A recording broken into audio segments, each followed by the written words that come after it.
Hi, my name is Tim Johnson. I'm the owner of Tuscaloosa Ophthalmology as well as Southern Eye Consultants, two ophthalmology practices in Tuscaloosa, Alabama, and I'm a client of Clay Clark. He asked me to answer a couple questions. The first question was, how did I hear about Clay Clark? I am a big fan of business podcasts, and his podcast popped up as a recommended listening, so I started listening to the podcast. I was a little suspicious or skeptical because I thought there was going to be like an upcharge or an upsell. But the idea of the month-to-month canceling really appealed to me.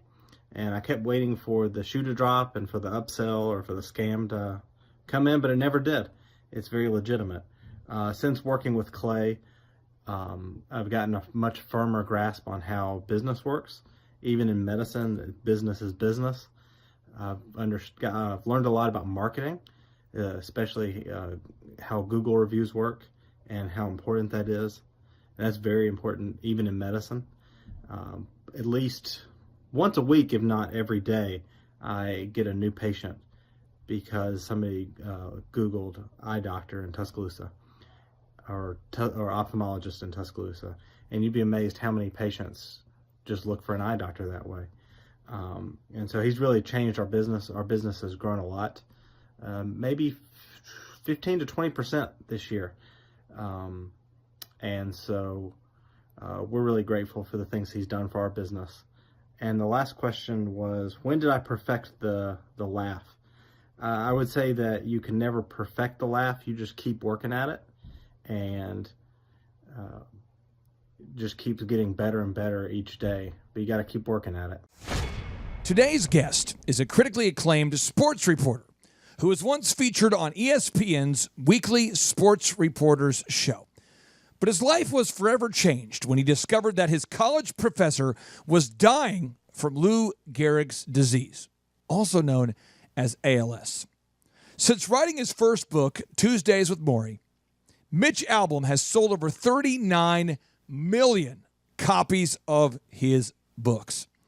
Mitch Albom is an internationally renowned and best-selling author, journalist, screenwriter, playwright, radio and television broadcaster, and a musician. And he's on today's show. Some shows don't need a celebrity narrator to introduce the show, but this show does. 2 men, 8 kids, co-created by 2 different women, 13 multi-million-dollar businesses. Ladies and gentlemen, welcome to the Thrivetime Show. Now, 3, 2, 1, here we go! Started from the bottom, now we here. Started from the bottom, and we'll show you how to get here. Started from the bottom, now we here. Started from the bottom, now we here. Started from the bottom, now we here. All right, Thrive Nation, and welcome back to a very special edition of the Thrivetime Show on your radio and podcast download. On today's show, I'm interviewing a man who I grew up watching and listening to every Sunday morning as I got ready for church. Today's guest has been featured on ESPN countless times. He's been on the Oprah Winfrey Show, the Today Show, ABC, Good Morning America, Dr. Phil, Larry King, The View. Pretty much every show you've seen. He sold 35 million books, and he made a poor life choice, so he's on our show with us today. Mr. Mitch, how are you, sir? I'm fine, thank you. Nice to be with you. Hey, I am honored to have you on, and I'd like to ask you this because I'm always interested. You've covered sports, you've covered music, you've covered plays, novels. What made you decide to become a writer and to write about the topics you now write about, as opposed to just sticking with sports?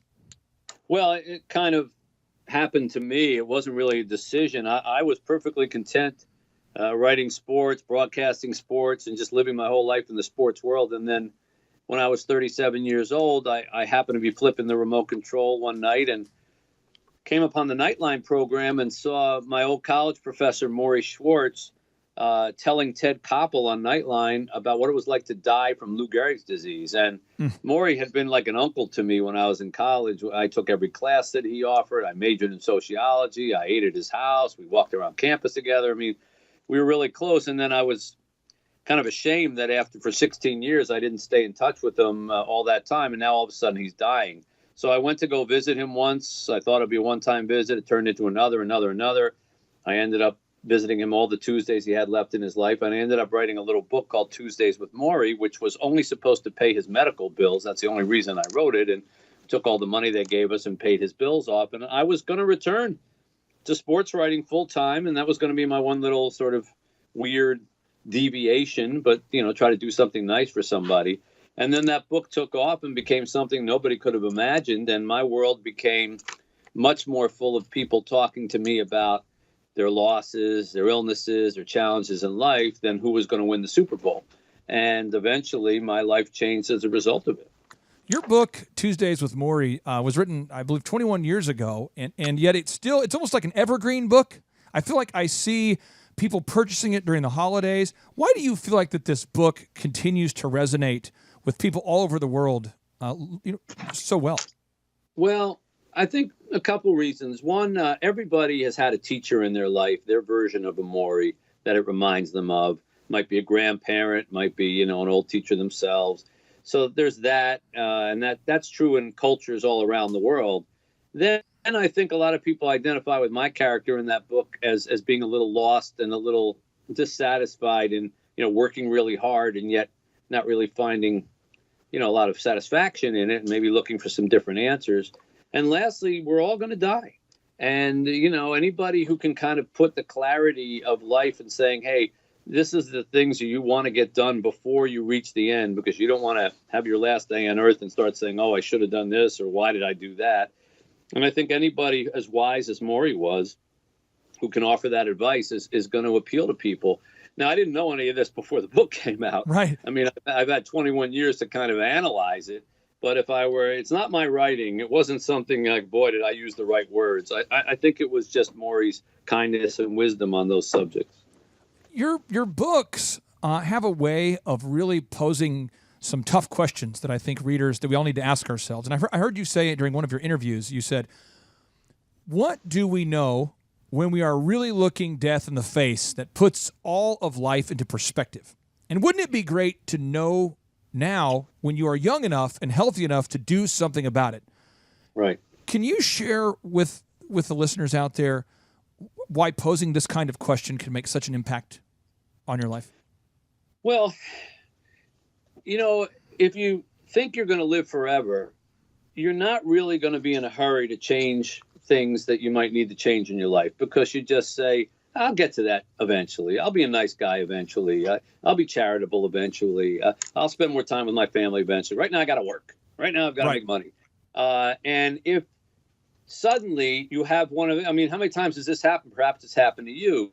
You're out driving and, you swerve and a guy nearly hits you. You hit the brakes, everything screeches, and you come within an inch of an impact and it stops and your life flashes before your eyes. And then you go home and you say to your wife, or your husband, wow, boy, I'm gonna pay better attention to the important things. That really put things in perspective for me. You're hugging your kids and you're kissing everybody you love, whatever, and it lasts for about 24 hours, and then you fall kind of back into your pattern. Well, that moment where you were kind of looking death in the face gave you some kind of perspective about, wow, I really need to do something. And at that moment, that's when you're really conscious. That's when you're really aware of what's important. What I try to do with my books is sort of keep us in the moment for a little longer, by writing some stories that might stay with you and pop back into your head now and then. We try to encourage our listeners to be very intentional on a daily basis, to write out goals for your faith, your family, your finances, your fitness, your friendship, and fun. Make goals for family, for fun, these kind of things. And I think a lot of people really identify with the F6 goals because they find our show on the top of iTunes because they're looking for a show about how to make more money.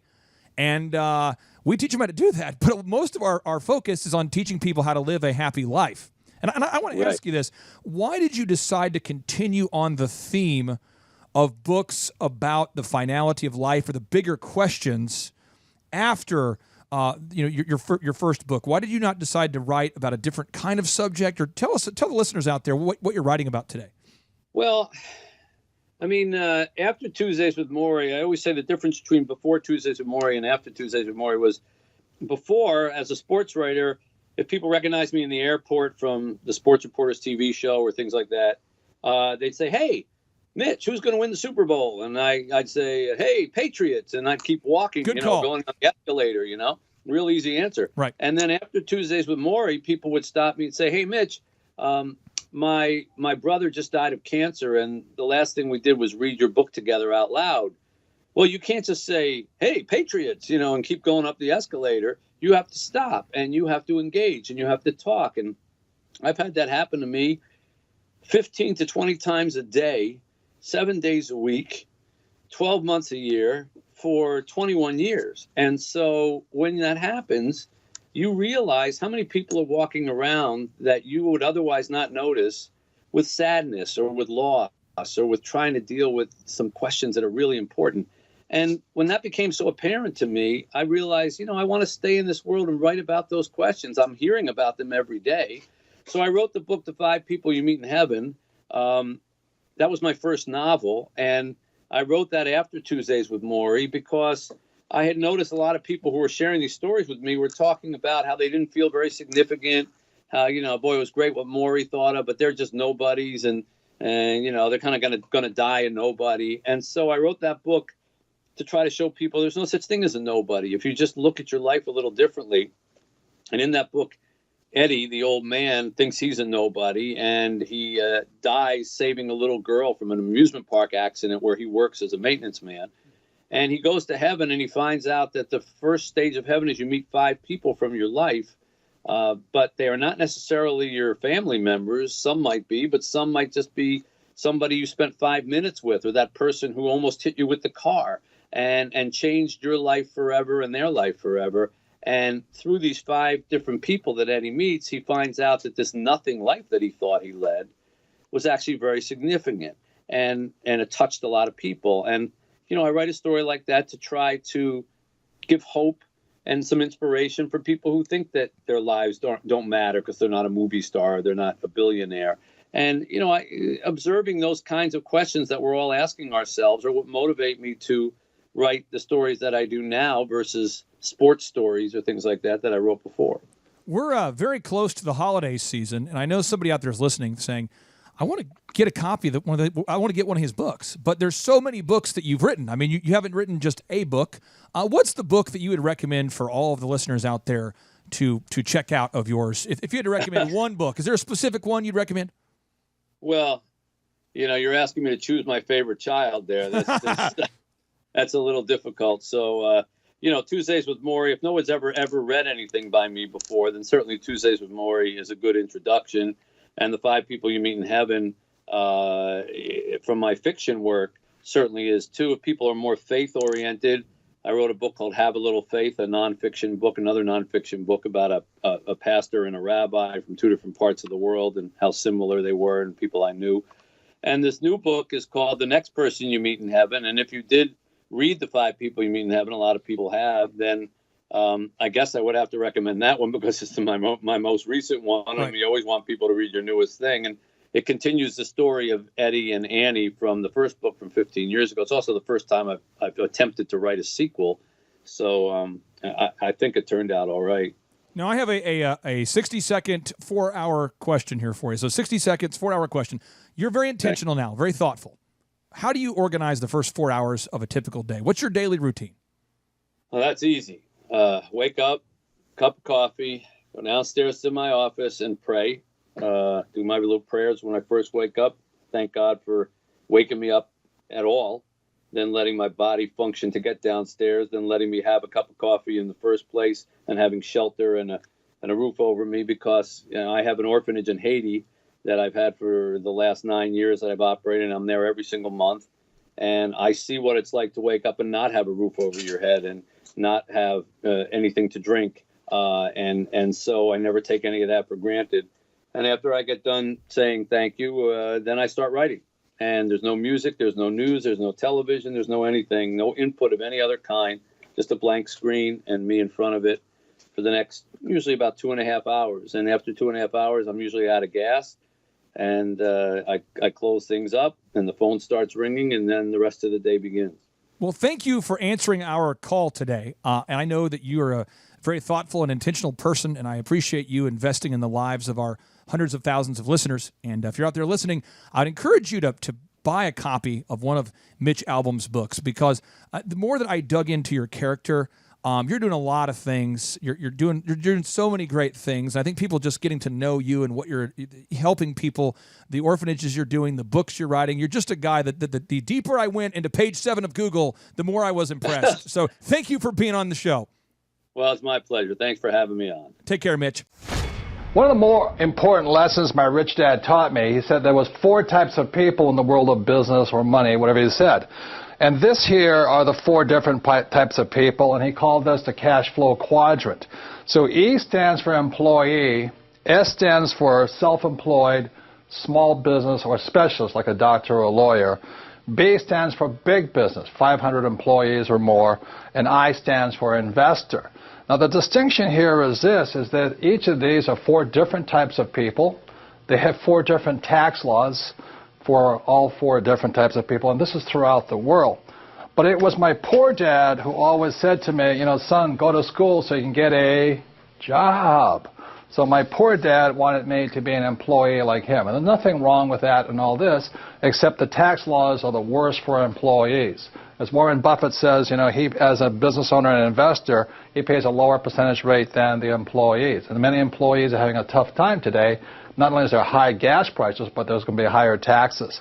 My mother wanted me to become a doctor or a specialist or a small business person. And I said to my mom, S stands for smart. She says, you got a good point there, because I didn't do well in school, so I wasn't going to make it there. It was my rich dad who advised me to become an entrepreneur or a big business owner like Bill Gates or Steve Jobs, Michael Dell, all those guys who created Facebook and Yahoo and all this, or Google. And he wanted me to become an investor. So he started me playing the game of Monopoly, you know, 4 greenhouses, 1 red hotel. So I learned to be an investor, and I learned to be an entrepreneur. So the good news is, if you want to get rich, you can get rich in all 4 quadrants, okay? That's up to you.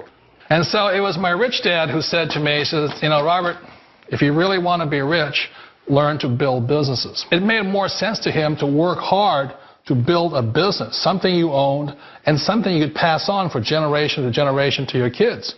Whereas my poor dad said work hard, but my rich dad said, why would you work hard for something you'll never own and you can get fired from right away? Again, that was the difference in values. So my rich dad suggested I learn how to be a business owner and learn how to be an investor.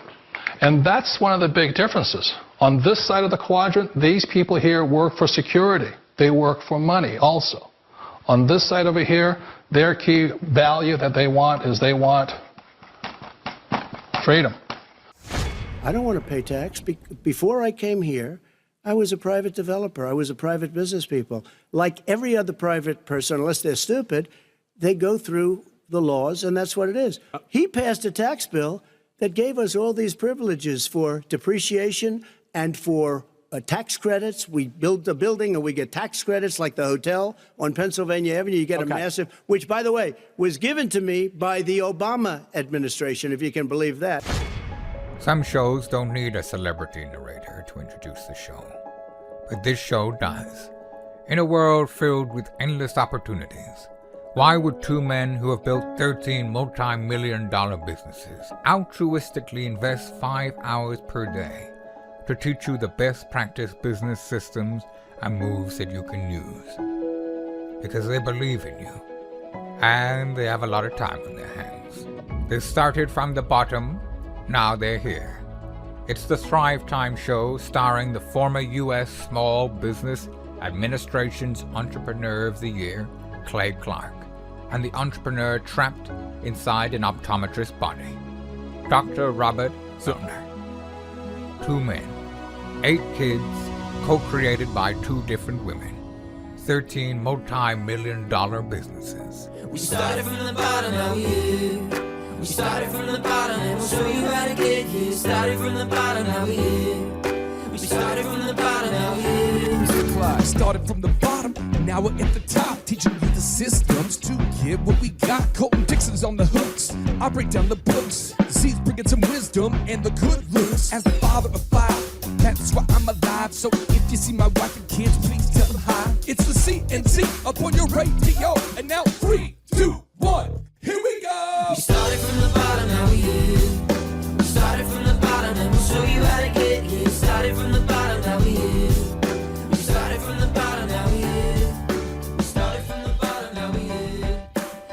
Thrive Nation, on today's show, I could not be any more fired up. It's not possible. I want to be more fired up, but I can't be. This is the apex of excitement. Everything will go down on future shows. I've been doing this show for 12 years. There's no show I've been more excited about than this show, and I'll tell you why.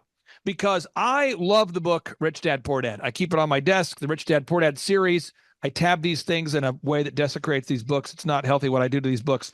I talk about Robert Kiyosaki. We've interviewed Robert Kiyosaki. I watch Robert Kiyosaki. But who is Robert Kiyosaki's CPA?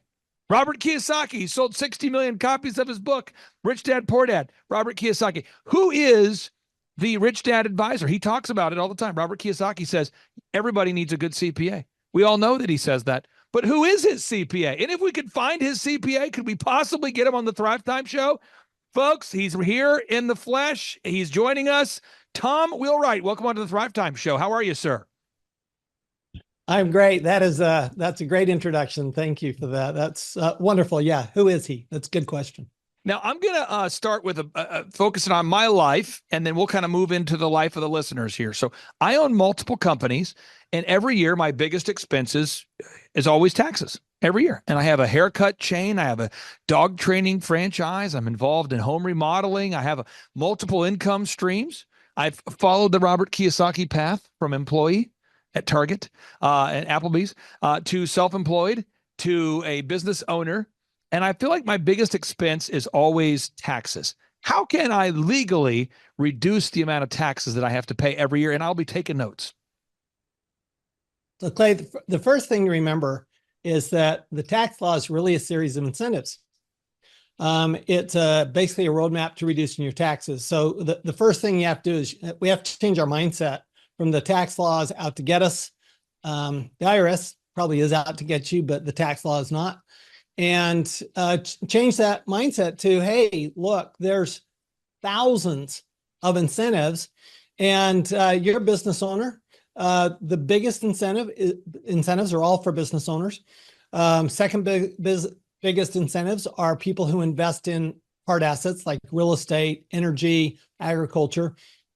And then what all we do is we just become an active partner with the government, doing the things the government wants us to do.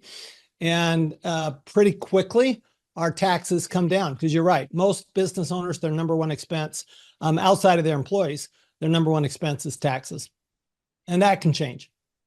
So, with a haircut chain, I have a business. We cut hair. We have 4 locations. It's kind of like a country club for men's hair. It's called Elephant in the Room. And, we pay our employees well, and then we have taxes we pay there, payroll taxes. I pay income taxes. There's a new exciting thing called franchise tax, which I discovered about 21 years ago. All of a sudden I get a bill for something, and it's a percentage of the assets I own. I have real estate taxes. If I were to list off all the taxes I pay for that company, I would start crying, and the listeners would black out. So talk to me about, for the business owners who watch this show, how can you help them reduce their taxes? Yeah, well, so the first thing to do is look at your income tax. Income tax, the easiest way to put money in your pocket is to reduce your income tax. And the first thing to remember is all the money you put back into your business is non-taxed. It's deductible. Okay, by definition, it's deductible. So as you build that business, the more businesses you build, the more employees you hire, the less tax you pay. So the more assets you build, the fewer taxes you pay. And so that's the first thing. What I tell people is nobody's going to make more money outside their business than they do inside their business. Nobody's going to make more money in the stock market than they do in their business. Businesses are a great way to make money. So put your money back into your business. That's rule number one.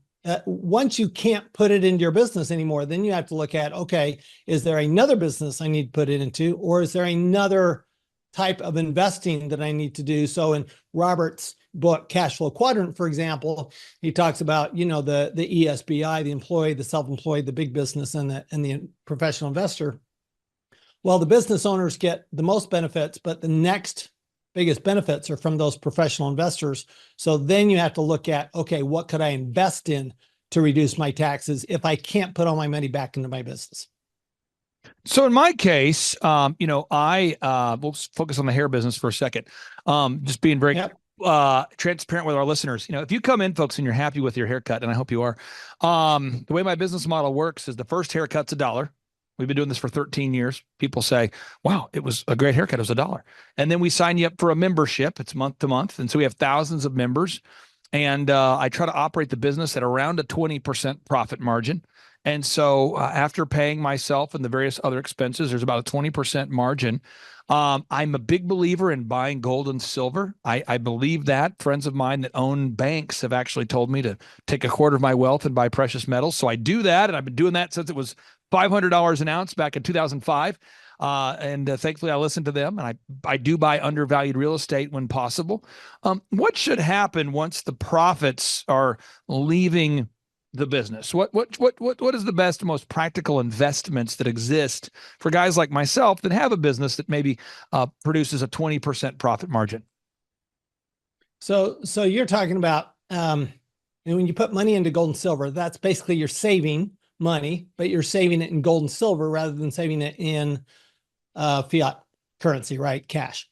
And so when you're saving money, frankly, the best way to save money is in a qualified plan, like a profit sharing plan or a 401k plan. I'm not a big fan of those, but I'm not a big fan of saving money. I'm a bigger fan of investing into cash flowing assets like Robert talks about. But if you're going to set aside money into gold and silver, really from a financial standpoint, the tax standpoint, your best thing to do is that's when you open that IRA, you open that 401k, and you take the 401k money and put that, because you got a deduction for putting the money in the 401k, and then you can go buy the gold and silver inside the 401k. And when you do that, then that's the only way to get a tax benefit for investing in gold and silver or saving money, frankly. So let's say you want to save money in a 401k. That's okay. If you're going to save money, 401k or life insurance, two best places to save money. If you're going to put it in gold and silver, again, I like the idea of putting it into a 401k pension plan, profit sharing plan, something like that, because at least you're pushing that out, and you're probably actually pushing it into a lower tax bracket down the road at some point. And so that's actually a way to do, when you're talking about gold and silver. If you're talking about cash flowing investments like hard assets, like real estate, you talked about buying real estate. So one thing if I were your CPA, I'd probably be encouraging you to actually own those buildings that have where you do your haircuts, because owning the building gives you a huge tax benefit. Robert's talked about that a lot. Owning real estate for your business, and then you lease it out. You lease the rest of it out to the people next to you, the other shop owners, because that way you're getting depreciation, other tax benefits for the real estate on top of reducing your rent. So, actually there's several things you can do, and depending on where you are, you may even decide on that building, put solar panels on that building, because now that qualifies as investment in energy, and there are both credits and deductions for investing in renewable energy. Now, I really like the idea of buying vacation rental properties. I like that idea. It's something I get excited about. One, because it's kind of fun to visit a vacation rental property. You go to it, and it's a good place to go. Also, you're dealing with kind of a high-end renter. I mean, the average person who's paying a premium price to rent a vacation property is usually not somebody who's going to destroy the rental property and drive the rental house, figuratively speaking, like a rental car. And so I've had a lot of my clients own vacation rental properties. I tend to put a lot of energy into that idea. What do you say to somebody watching today's show that is thinking about investing in vacation rental properties, or maybe a nice property like a lake house, or a property on a ski resort, or some sort of property that they can easily rent out to vacationers? What advice would you have for our listeners that are thinking about that? I also like vacation property. I'm actually building a vacation property right now in Park City, Utah. So first thing I would tell anybody is make sure that that the numbers work. So the tax is far less important than the investment. right? So the investment numbers are far more important than the tax numbers. But there are good tax benefits from a vacation rental. One of the little known benefits of vacation rental is you don't have the same rules as you do for renting an apartment or renting a house, where you have to be a real estate professional to get the tax benefits. You do not have to be a real estate professional to get the tax benefits from a vacation rental. The reason is because you're renting it for 7 days or less on average, typically. And when you do that, it's not considered a real estate rental. It's still real estate, still rental. It's just not, the technical term is not a real estate rental, which means that you have rules you have to follow. You have to make sure that you put the time into it, and there's a whole litany of rules that you have to follow. So don't do this by yourself. Always make sure you have a good CPA with you. But there are really good tax benefits. You still get the depreciation benefits. Again, I would consider putting solar, depending on where the vacation rental is, but it may be that because the government will pay about 2/3 of the cost of your solar panels and batteries. So why not let the government pay 2/3 of the cost of your solar panels and batteries if you're in a high tax bracket, and then get all the depreciation on both the solar panels, get the tax credits on solar panels, get the depreciation on the real estate. And so there are some really great tax benefits to vacation homes. But again, I always say, make sure you're really good at what you're doing and make sure that you're successful with the investing. That's more important than the tax benefits. Now, on the vacation rental front, again, very exciting. Park City, Utah. I love Park City, Utah. I got asked to speak, actually to host a conference there years ago. The only time I've ever been there. It is a cool place. I mean, downtown Park City, Utah. I'm going to pull it up on my screen because you're getting me excited here. That's my love language, is Park City, Utah. So let me pull it up here. Park City, Utah, folks. If you have not been to Park City, Utah, it is beautiful. The downtown is next level. The mountains that surround it are incredible. I'm going to just, folks, if I can, I'm going to zoom in here a little bit. I'm just going to kind of drop in one of our, it's such a great place. I'm going to drop in the man here. Give me 1 second. I'm dropping in the man. I'm sending in the man. The man's going in. I'm dropping him in. It's a paratrooper. 1 more second, folks. We're dropping in the man. This is a beautiful place. The images, if you haven't been to Park City, Utah, folks, just a great place to be. Park City, Utah. Look at that. Park City, Utah. Whoa, Park City, Utah. Let me do another search here for Park City, Utah. Clicking on images. Park City. Look at the downtown. Park City, Utah. This is an incredible place to be. What made you decide to invest, in Park City, Utah, other than the fact that it's God's country and it's truly an incredible place to be? What made you decide to put some money into I love Park City, Utah. What made you decide to invest in putting a property in Park City, Utah there, sir? So I grew up in Salt Lake City. I grew up down the street. And Park City is we're actually on I don't know if people saw, there's a lake there called Jordanelle Reservoir, and we're actually on that lake. So we're by the ski resort, we're by the lake, we're in the mountains, the air is clean, the restaurants are great. It's just a beautiful spot. I've loved Park City since I was a kid. When I was a kid, there was not a lake there. They actually created that after I left, and it's a beautiful spot, and it's really booming. It's really booming right now. I'm going to zoom in here again. Here, maybe you can educate me about. We'll probably spend the rest of the show talking about Park City, Utah. So this lake here, tell us where's the lake? Is this the lake right here? Called the Jordanelle. Maybe I do a search for Jordan Mills. Jordan Mills. Okay, so Jordanelle. Jordanelle. Jordanelle. There you go. Jordanelle Reservoir right there. There you go. Okay, let me do it here. Going on the map. There you go. Look at that. Look at that. Oh, wow. Here we go. Look at that. Right? Yes. Isn't that beautiful? Oh, wow. This is great. It is stunningly beautiful. Yeah, it is absolutely stunning. Now, Robert Kiyosaki trusts you, and many business owners all across the country trust you. And I don't believe that most business owners have a CPA they can trust. Let me just give an example, folks. If you go to thrivetimeshow.com, This is our website, and you look at our testimonials. I'm not exaggerating. Of the thousands of clients that I've helped to grow their business since 2005, virtually every client I talk to, I say, all these great success stories, I say, who's your CPA that you're using? And they always go, oh, yeah, I just work with this guy. And I said, is the guy helping you? No. Are they helping you reduce your taxes? No. Are they being proactive? No. What are they doing? They say, well, we're kind of behind on the taxes. They told me to file an extension. And it seems like their accountant is doing taxes, viewing taxes as almost like the rear view mirror of a car, as opposed to a proactive windshield.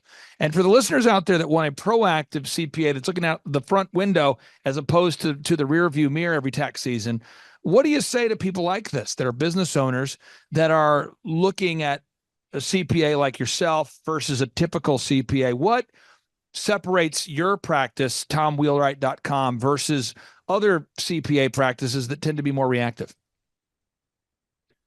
So we take a very holistic view of a client's financial situation, because taxes are, like you mentioned earlier, right? They pervade every aspect of your life.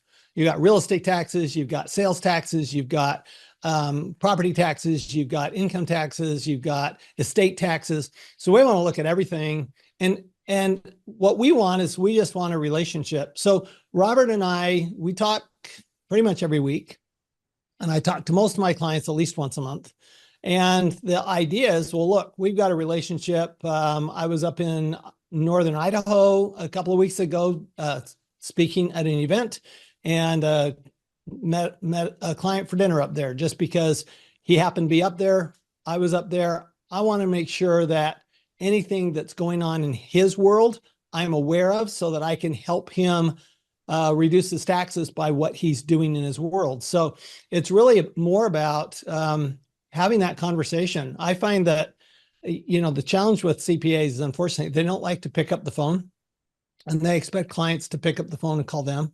And I think that if you want a real relationship with the CPA, you actually need you want a relationship with somebody who will pick up the phone and call you, not just somebody who, their phone number and they'll answer your call.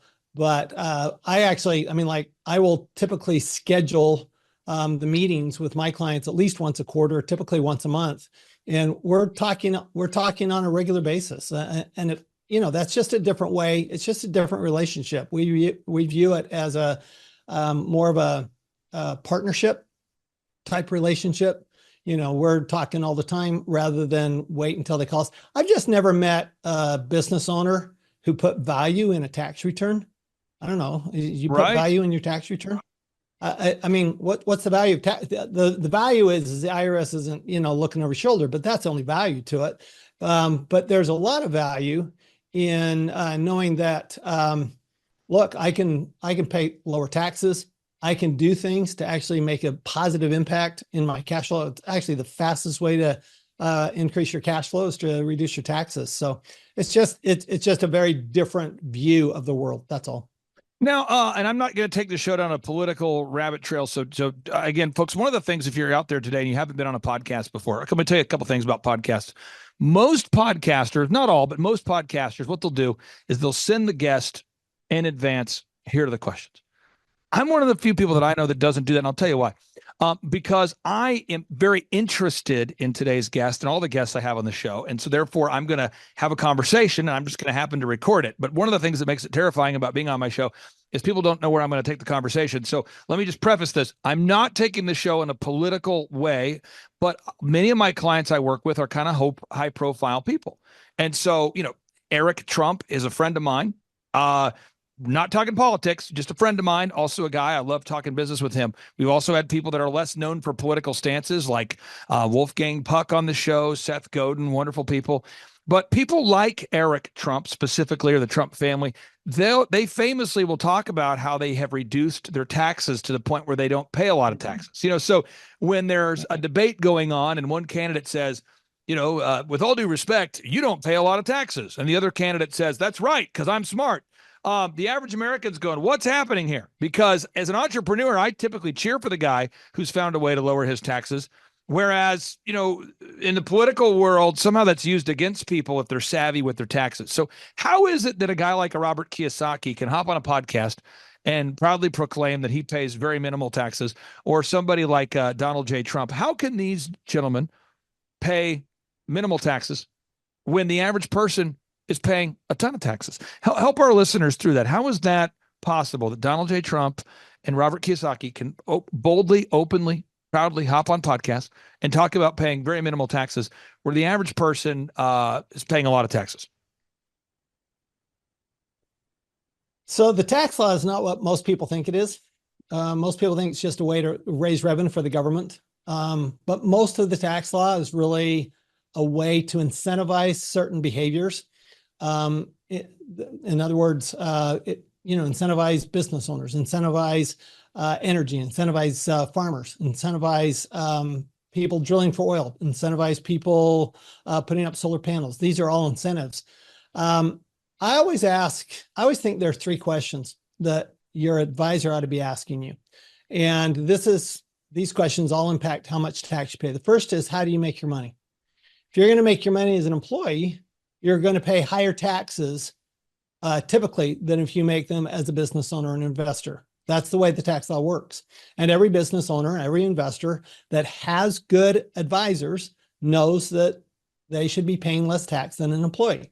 That's just the way the tax law works. Employees are consumers, and business owners, investors are producers, and the tax law favors the producers. I don't write the tax law. That is just how the tax law works. The second question that your advisor ought to be asking you is, what do you do with your money? So the first question is, how do you make it? Second is, what do you do with it? Most people, they either save their money or they spend their money. And if you save your money or you spend your money in the US right now, you pay tax on it. If you invest your money or you put it back into your business, you don't pay tax on it. And that's, again, consumer versus producer. You consume it, you pay tax. If you produce with it, you don't pay tax. And then the third question is, what are you going to do with your money when you die? Because that's for the most sophisticated business owners are going to look at, they're actually taking a very long view because they're taking a legacy view of their money. They're not just taking what's going to happen today and tomorrow and next week. And that legacy view allows them to do some planning, whether it's using, trust vehicles or donating to charities, or because I find wealthy people to be to a large extent very generous as far as willing to donate their money either today or when they die. But if they donate it when they die, they're better off actually doing that planning today for when they die. So there's a lot you can do once you understand how the tax law works. The reason that people like Donald Trump and I've seen Trump's tax returns when they were illegally released, but the reason Trump and Kiyosaki pay very little tax is just because, first of all, they have really good tax advisors.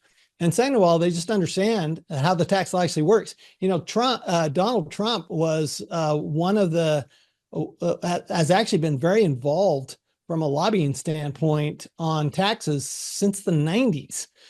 He was involved in what we call the real estate professional rule for real estate investors back in 1993. And so that's, you've got to understand the law in order to be able to apply it to your benefit. So let's look at your practice again. I'm going to zoom back in on your website here. It's you offer really the trifecta. I mean, one, you're a tax strategist, CPA. Two is you write books, and three, you do speak on occasion when the opportunity's right. So let's talk about the books for a second. You've written books. I'm sure you wrote them with a plan on people reading them. And most people who listen to this show are business owners. So I'd like to get your thoughts. What are the books you've written, and why should everybody check them out there, sir? The most popular book I've written is called Tax-Free Wealth. By the way, Robert Kiyosaki wrote the forwards to both of my books. Tax-Free Wealth? And then Tax-Free Wealth. Yes. Yeah, let me look it up real quick here. Out. Hang out for just one. Tax-Free Wealth by Tom. All right, that would be the one. Okay, put up with me just for a second as I pull it up here. This is it right here. Tax-Free Wealth. Tom. There you go. Okay. Okay, back to you, sir. Yep. Yeah, number one, It's actually been number one since I wrote it in 2012. It's on its third edition. And that book is just an essential. It's a top 50 business book, and it's an essential companion to Rich Dad Poor Dad, frankly, because it is, okay, you make your money in business or investing, here's how you pay less tax. The second book I wrote was the Win-Win Wealth Strategy. That's actually identifying 7 ways you can use your money to pay less tax, 7 investments the government will pay you to make. And then I actually contributed to several of Robert's books. The most notable one, Why the Rich Are Getting Richer. That's that one where I actually had a substantial contribution. And that's a really fascinating book, because that walks you through, why do the rich get richer? What is it do they do that the average person doesn't do? So I think those are the 3 books that people would probably best know me for. So let's talk about the speaking. I know some people reach out to you and have you speak. You're a sought after speaker. And one of the things that you do a great job of is, except for today, by the way, he lowered his standard. He lowered his standards for today's show, but you do a great job of putting up the guardrails and not just speaking anywhere. I mean, you're very intentional, and you've shared the stage on some of the biggest platforms in America, and have a lot of respect for the work you've done from afar. If people do want to have you speak to their group or their association, is that something you still do, or how do people reach out to you? I do. Actually, I've been on 4 different stages in the last 3 weeks. So I don't typically speak that frequently, but they seem to come in groups. And no, I love speaking to entrepreneurs. That's who I love speaking to. So I was with a group of Amazon, actually, entrepreneurs, a couple of weeks ago in Las Vegas, and then I was with a group of real estate investors last week in Dallas, and some other real estate investors week before that. So I tend to speak when people really care about reducing their taxes and are willing to. It takes effort, so I can't actually reduce your taxes. To be really clear, Clay, I can't actually reduce your taxes. What I can do is tell you what facts you need to change in order for you to reduce your taxes. Because what I always say is, if you want to change your tax, you have to change your facts. So you want to change your tax, great. I'll tell you what facts you need to change, and then you make a decision. I give you the choice. Do you want to make those changes or not? And at least now you have a choice of whether to pay tax or not. Now let's talk about the consulting you do, the actual CPA work you do. A, are you still taking on clients? And then B, how does the firm work if somebody says, I want to see if Tom Wheelwright is the right solution for me? So I take on about 4 clients a year. So I rarely take on a client. They've got to have a really complex situation that I think I'm the only one who can solve it for me to take them on. And I'm really expensive. So you've got to have a really big problem to need me. I do have a franchise of CPAs called the TFW Advisors franchise, TFW as in Tax-Free Wealth Advisors. And that franchise, TFWadvisors.us, we have 9 franchisees around the US, and I train them every month. And they are constantly taking on new clients because they're building their practices. And I train them every month. So I love our franchisees. I love our CPAs and our franchise. And it's a lot of fun to see them grow and get better at what they're doing with their clients. So if people want to reach out to your franchisees, what's the best way for our listeners to do that? Easiest, go to tfwadvisors.us. That's our US franchise, tfwadvisors.us. And actually all our franchisees are listed there. They can choose a franchisee, they can contact us and have us help them find the right franchisee for them, however they'd like to do it. Now, I've got 5 more questions for you, then I'm done harassing you. So I promise you, folks, I'm not going to harass them much longer than that. I have so many things I want to ask them, but I don't want to wear out today's guest here. I know you're a busy man. A lot of my clients sell insurance for whatever reason. A lot of my clients sell insurance. I've got 5 clients who sell insurance right now. We have 160 clients, and 5 of them sell insurance, and some of them are really doing well financially. If you're talking to one of my clients right now who sells insurance and they're making great money, and you were to sit down with them and they're a saver, this person and their wife, they live below their means, they're savers, they're producing great cash flow. How could they best reduce their taxes? Man, if they're savers and not investors, in other words, they're not investing in real estate, they're not investing in their business, they're not investing in energy or agriculture, something like that. They're not investing in technology, but they're saving. So they're putting money aside, they're putting it in the stock market, they're putting it in life insurance, for example. Probably not life insurance, but the others. They probably need a pension plan. I mean, I'm not a big fan of postponing taxes to a later time, but if you're saving money, better to save it tax deferred than save it and pay 40% tax on it. So that's when a pension plan makes sense.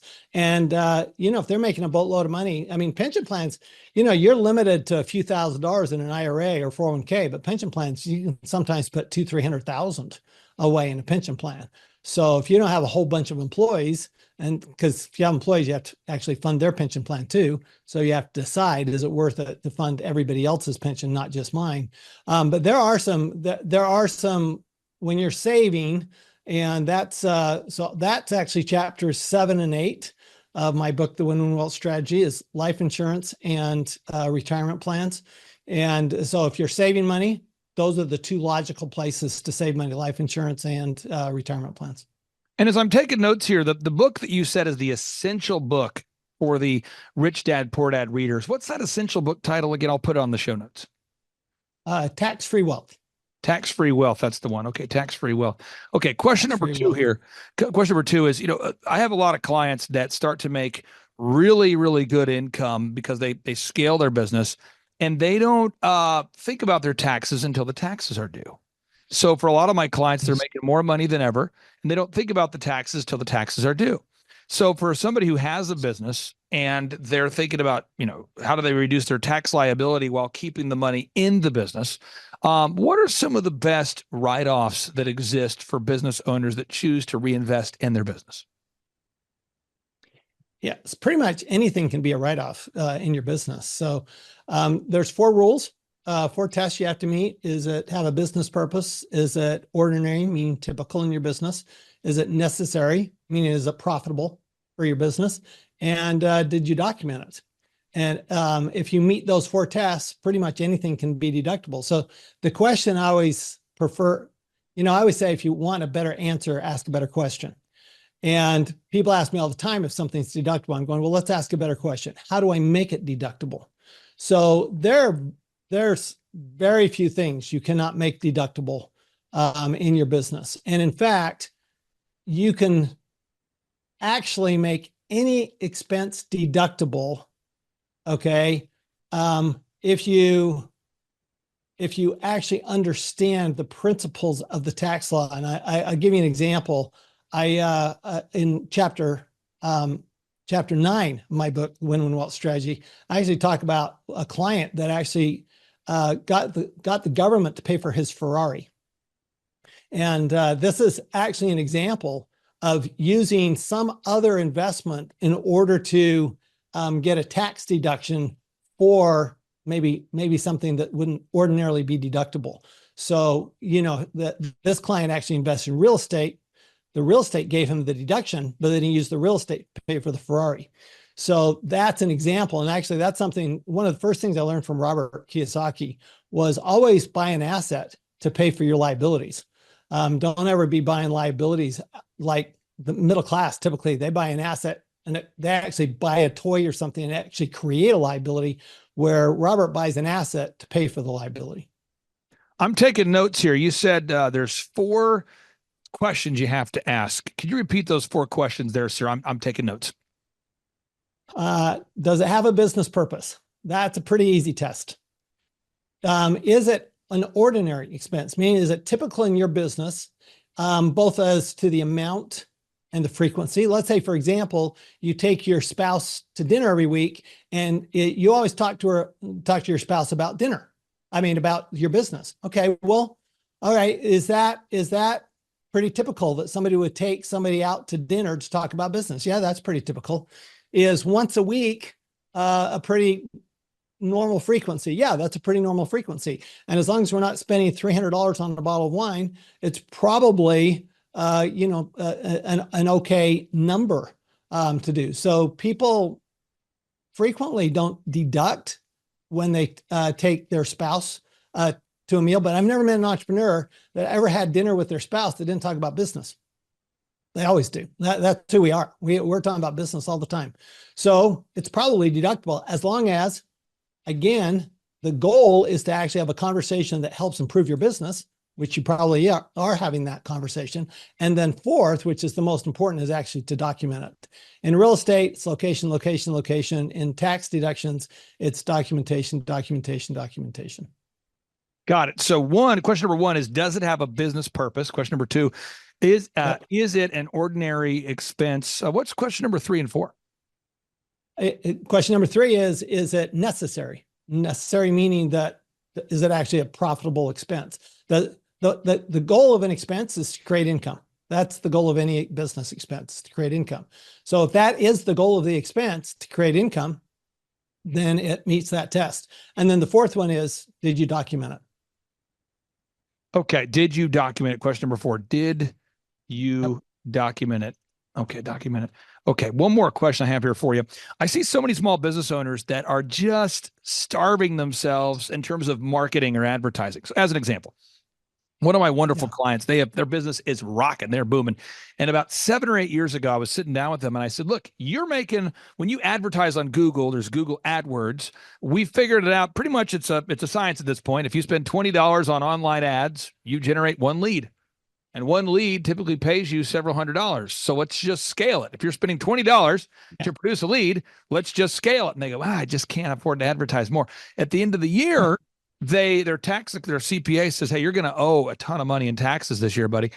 And my client calls me. He says, what should I do? I said, I'm not a CPA, but if it were me, I would take the potential money that you would owe and I would spend that money in advertising. I would go ahead and invest in that search engine optimization and the online advertisement, and I would make this business zing as opposed to spending $30,000 in taxes. And they go, really? I said, yes. And so they did it. They took that $30,000, they invested it in AdWords the last quarter of the year and in search engine optimization. Now their business is booming. What would you say if you were talking to a client that is starving their business in terms of advertisements, that they're not advertising their business, they're not putting a lot of fuel in the business, and they're facing a big tax bill? I think they should listen to you, Clay. Honestly, I think that is great advice. And I've actually had that conversation with the client just a couple of weeks ago. I said, look, could you load up on that advertising at the end of the year? So in other words, could you prepay for it? Could you get like a year's worth of Google AdWords by paying for it in December? Why not?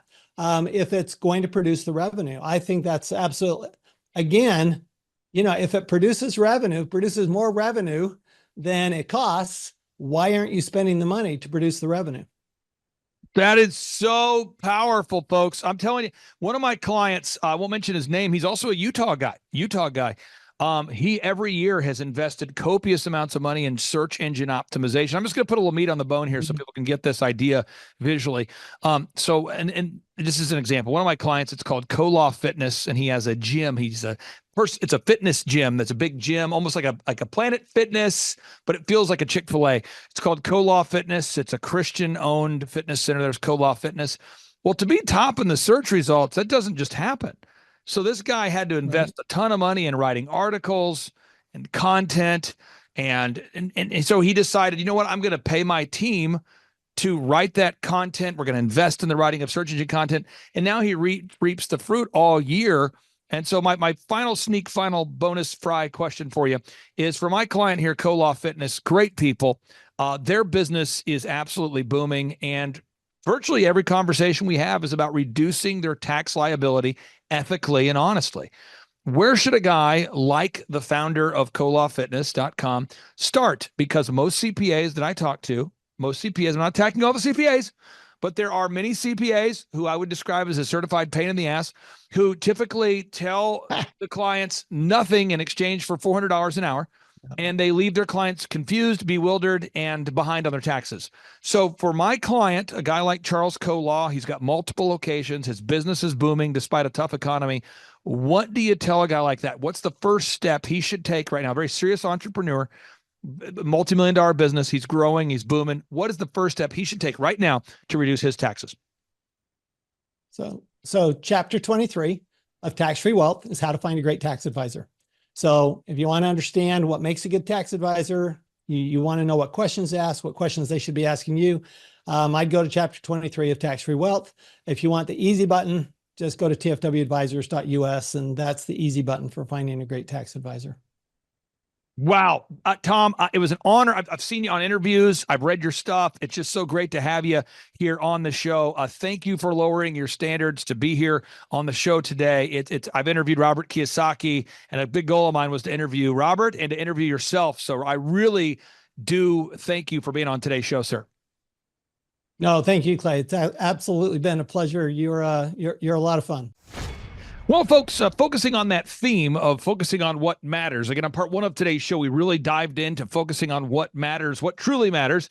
Well, if you run a business, it's not about how much money you make. It's about how much money you keep. Yes, it's about how much did this just in. It's not about how much money you make. It's about how much money you keep. And so I encourage everybody, work your way on down to thrivetimeshow.com/credit-card. That's thrivetimeshow.com/credit-card. And when you go there, you're going to find a good friend of mine by the name of Tyler Carson. His company's Integrated Payment Services. And what he does is he helps great entrepreneurs like you to save an average of $3,000 a year or more.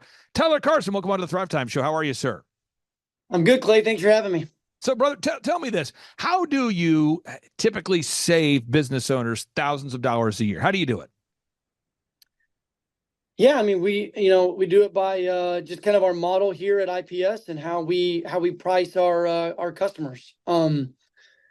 There's a lot of companies out there that continually kind of have a structure where they, over time they increase, they raise, they have additional monthly fees that are just kind of unnecessary. We don't do that. We don't do that here. However you get priced from the start is how you'll be priced with us, day one to day 10,000. And what amazes me is whenever I refer clients over to you, they call me, they say, Clay, I went to thrivetimeshow.com/credit-card. I met with Tyler. It took me 15 minutes. And a lot of people will tell me, they'll say, I haven't looked at my credit card rates and what I'm paying for years. People tell me, I haven't compared rates in 10 years. And almost every time they're blown away by how much money they can save. Do you find that when you meet with business owners and compare rates, it's the first time they've compared rates in over 5 years? I do. And I think for a lot of business owners, they either they get set up with, something to accept credit cards and then they just don't think about it, or they've had a bad experience in the past. And so they just feel like, hey, this is as good as it's going to get. And so, they just go, over the years and don't really look at it, and their rates increase, or there's fees that are added. And then, the statements from a lot of these other companies, whenever you look at them, the average customer, the average, business owner is not going to know how to read those. And so they just think, this is what it is, when in actuality it isn't. And again, I find that people, if they compare rates with you, they always come back to me and they say, man, I saved so much money. I cannot believe I hadn't done this in the past. What kind of reaction do you get when you sit down with a business owner, or do you have a recent example where you sat down with a business owner and you took the 10 minutes, 5 minutes, whatever, to compare rates, and they said, wow, I can't believe that's how much money I can actually save? Yeah, I do.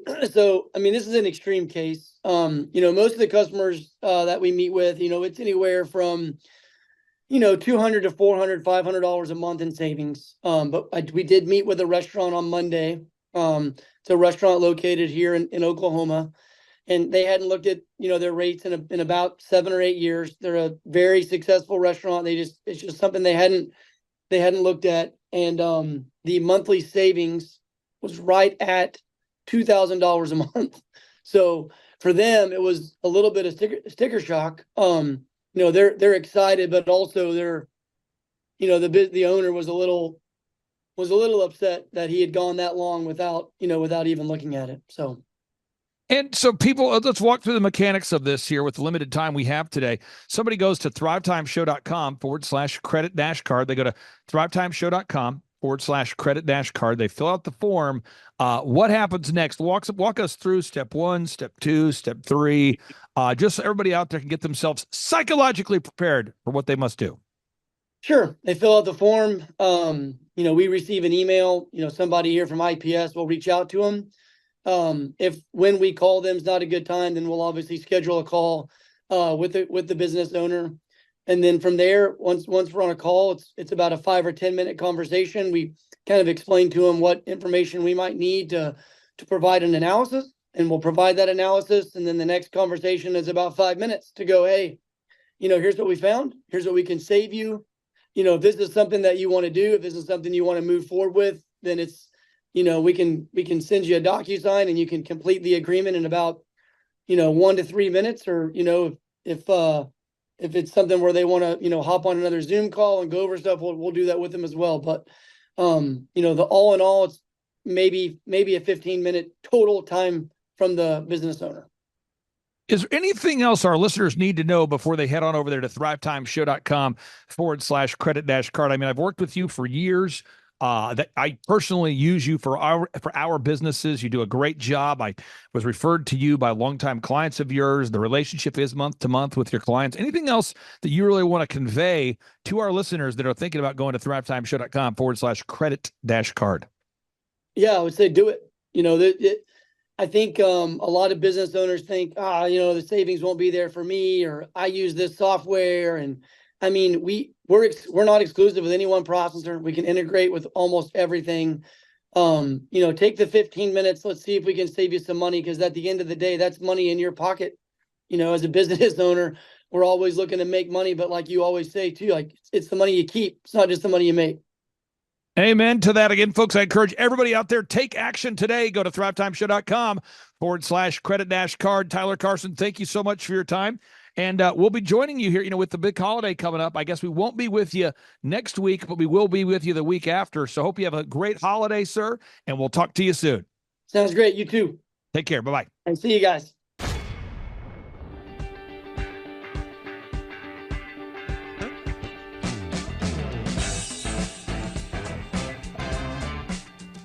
Well, when Rich Dad Poor Dad, I came out in 1997, and I said, your house is not an asset. And it drove people nuts. It just went crazy on me, because that's a common belief. But when you can't make your house payments, you find out it's the biggest liability you got, and many of the times. It's turned out to be very much more correct than you even thought. Right. When you look at what's happened to home prices. Right. And Donald and I love real estate. I love real estate. I think it's the best thing going, better than sliced bread. But if you're not smart with it, it's like a loaded gun. You can protect yourself or you can kill yourself with it. So real estate is, to me, the best vehicle, but you've got to be smart with it, because we're using debt. And debt is the two-edged sword out there. So you use debt, I use debt, but the more debt you use, actually you have to be smarter. So you can use debt to get richer. You can also use debt to wipe you out. So that's why I continue on saying we need financial education. To just say to somebody, get out of debt, well, that's not accurate. You use debt, don't you? Debt is a great thing, and to be big and to be very successful, debt is a very useful weapon. But you have to be very careful. That's correct. So the other thing when people say live below your means, you don't like to live below your means, do you? No. And I think when you say to somebody, live below your means, you wipe their spirit out. It's like saying somebody, if you want to lose weight, go on a starvation diet. It doesn't make you healthier to starve yourself. So I would rather get financially educated. That's why I read your books, because this is my greatest asset. I want to feed my brain so that I can expand my means without getting into excessive debt or where I start to lose. Because debt, like I say, is a two-edged sword. But telling somebody to live below your means is almost inhumane. I never felt good doing it. I wanted to strive to do better every day. I want to do better every day. I liked a good life. Like I tell the story of taxiing underneath your jet. You know, I was in my jet, but it was a little Learjet. And I look up and there's a 727, and I taxi under it. I said, holy mackerel. You know, it's big boys and their toys, but nonetheless, it inspired me. I said, okay, I'm in a Learjet now. It's time to step up. And it doesn't mean the jet will make me happier. What makes me happier is the wanting to get better, to get smarter, to do better. Well, I have a friend who was not successful at all, but was really up and coming. And he had a thing. He would only fly first class. I'm not saying do this because for somebody it won't work, but he needed that mentally. Right. He wanted to fly first class because mentally he wanted to think he was the best, and that's it.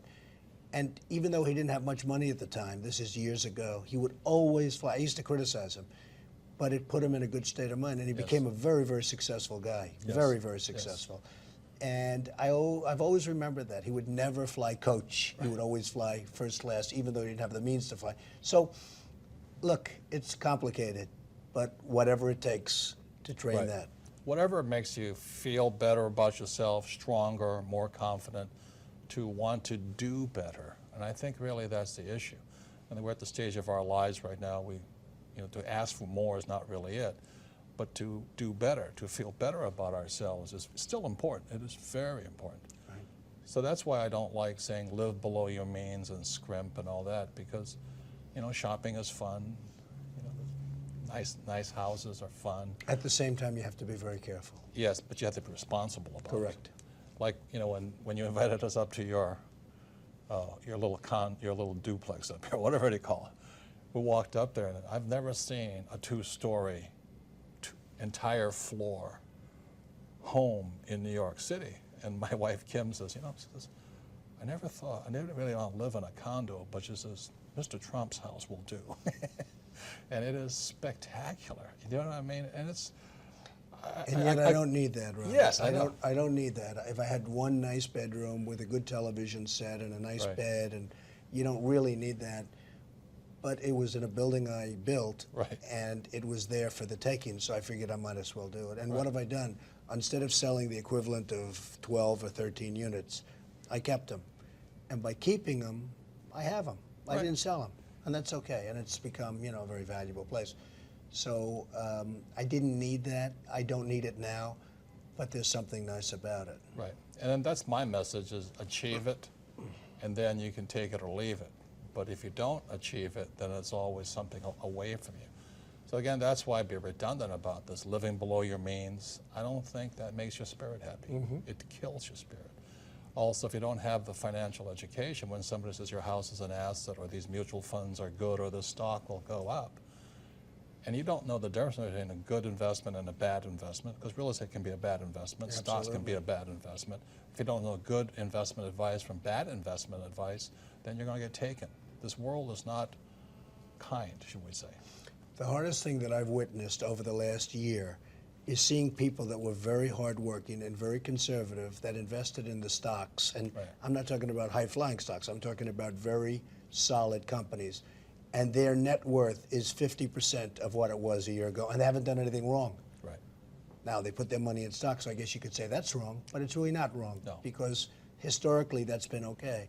So they went into conservative stocks, and a year later, they're worth 50%, and all they've done is worked.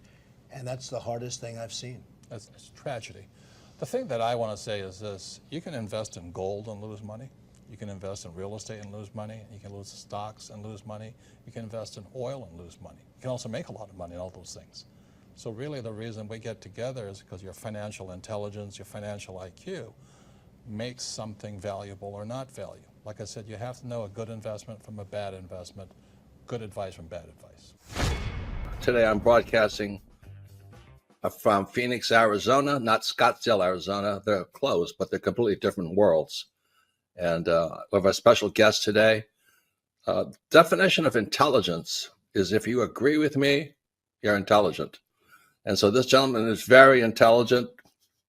I've done his show before also, but very seldom do you find somebody who lines up on all counts. And it's a Mr. Clay Clark. He's a friend of a good friend, Eric Trump. but we're also talking about money, bricks, and how screwed up the world can get in a few and a half hour. So Clay Clark is a very intelligent man, and there's so many ways we could take this thing. But I thought, since you and Eric are close, Trump, what were you saying about what Trump can't, what Donald, who's my age, and I can say or cannot say? Well, I have to, first of all, I have to honor you, sir. I want to show you what I did to one of your books here. There's a guy by the name of Jeremy Thorne, who was my boss at the time. I was 19 years old, working at Faith Highway. I had a job at Applebee's, Target, and DirecTV. And he said, have you read this book, Rich Dad, Poor Dad? And I said, no. And my father, may he rest in peace, he didn't know these financial principles. So I started reading all of your books and really devouring your books. And I went from being an employee to self-employed, to the business owner, to the investor. And I owe a lot of that to you. And I just wanted to take a moment to tell you, thank you so much for allowing me to achieve success. And then I'll tell you all about Eric Trump. But I just want to tell you, thank you, sir, for changing my life. Well, not only that, Clay, thank you, but you become an influencer. More than anything else, you've evolved into an influencer where your word has more and more power. So that's why I congratulate you on becoming. Because as you know, there's a lot of fake influencers out there too, or bad influencers. Yeah. So anyway, I'm glad you and I agree so much, and thanks for reading my books. Yeah. That's the greatest thrill for me today. Not a thrill, but recognition is when people, young men especially, come up and say, I read your book, changed my life. I'm doing this, I'm doing this, I'm doing this. I learned at the Academy, Kings Point in New York, acta non verba. Watch what a person does, not what they say. Hi, I'm Ryan Wimpy. And I'm Rachel Wimpy, and the name of our business is Tip Top Canine. Our business is a dog training business. We help people with behavioral issues and teach their dog how to listen. When I was learning to become a dog trainer, we didn't learn anything about internet marketing or advertising or anything at all. Just dog training. And that's what's so great about working with Clay and his team, because they do it all for us. So that we can focus on our passion, and that's training dogs. Clay and his team here, they're so enthusiastic. Their energy is off the charts. Never a dull moment here at Thrive. We've been working with Clay and his team for the last 5 months, 2 of which have been our biggest months ever. 1, our biggest gross by 35%. Clay's helped us make anything from brochures to stickers, new business cards, new logos, scripts for phones, script for email, script for text message, scripting for everything. How I would describe the weekly meetings with Clay and his team are awesome. They're so effective. It's worth every minute. Things get done. We'll ask for things like different flyers, and they're done before our hour is up. So it's just awesome, extremely effective. If you don't use Clay and his team, you're probably going to be pulling your hair out, or you're going to spend half of your time trying to figure out the online marketing game and producing your own flyers and marketing materials, print materials, all the stuff like that. You're really losing a lot as far as lost productivity and lost time. Not having a professional do it, it has a real sense of urgency and that actually knows what they're doing when you already have something that's your core focus that you already know how to do. You would also be missing out with all the time and financial freedom that you would have working with Clay and his team. We would recommend Clay and his team to other business owners because they need to be working on their business, not just trying to figure out the online game, which is complex and changing daily. So no one has a marketing team too. Most people don't. They can't afford one, and their local web guy or a local person that they know probably can't do everything that a whole team and a whole floor of people can do in hours and not just weeks or months. There's a definite sense of urgency with Clay and his team. I used to have to ride other web people, really ride them to get stuff done, and stuff is done so fast here. And there's a real sense of urgency to get it done. Hey, I'm Ryan Wimpy. I'm originally from Tulsa, born and raised here. I've definitely learned a lot about life design and making sure the business serves you. The linear workflow for us and getting everything out on paper and documented is really important. Like we have workflows that are kind of all over the place, so having linear workflow and seeing that mapped out on multiple different boards is pretty awesome. That's really helpful for me. The atmosphere here is awesome. I definitely just stared at the walls, figuring out how to make my facility look like this place. This place rocks. It's invigorating. The walls are super, it's just very cool. The atmosphere is cool. The people are nice. It's a pretty cool place to be. Very good learning atmosphere. I literally want to model it and steal everything that's here at this facility and basically create it just on our business side. Clay is hilarious. I literally laughed so hard that I started having tears yesterday. Yes, yes, yes, and yes. Aaron Antis, you now run Oklahoma's largest home building company, one of the largest home building companies in Oklahoma. Yes, sir.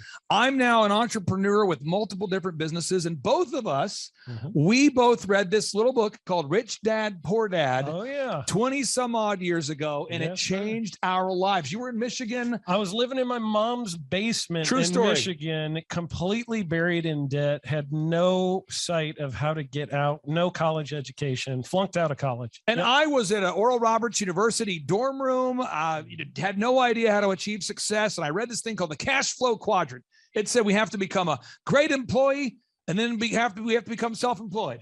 And then after that, we get to become a business owner, and then we get to become an investor. So here we are, both of us are investors, and we get to interview the man, the myth, the legend who created the cash flow quadrant. Woo! Robert Kiyosaki, welcome on to the Thrivetime Show. How are you, sir?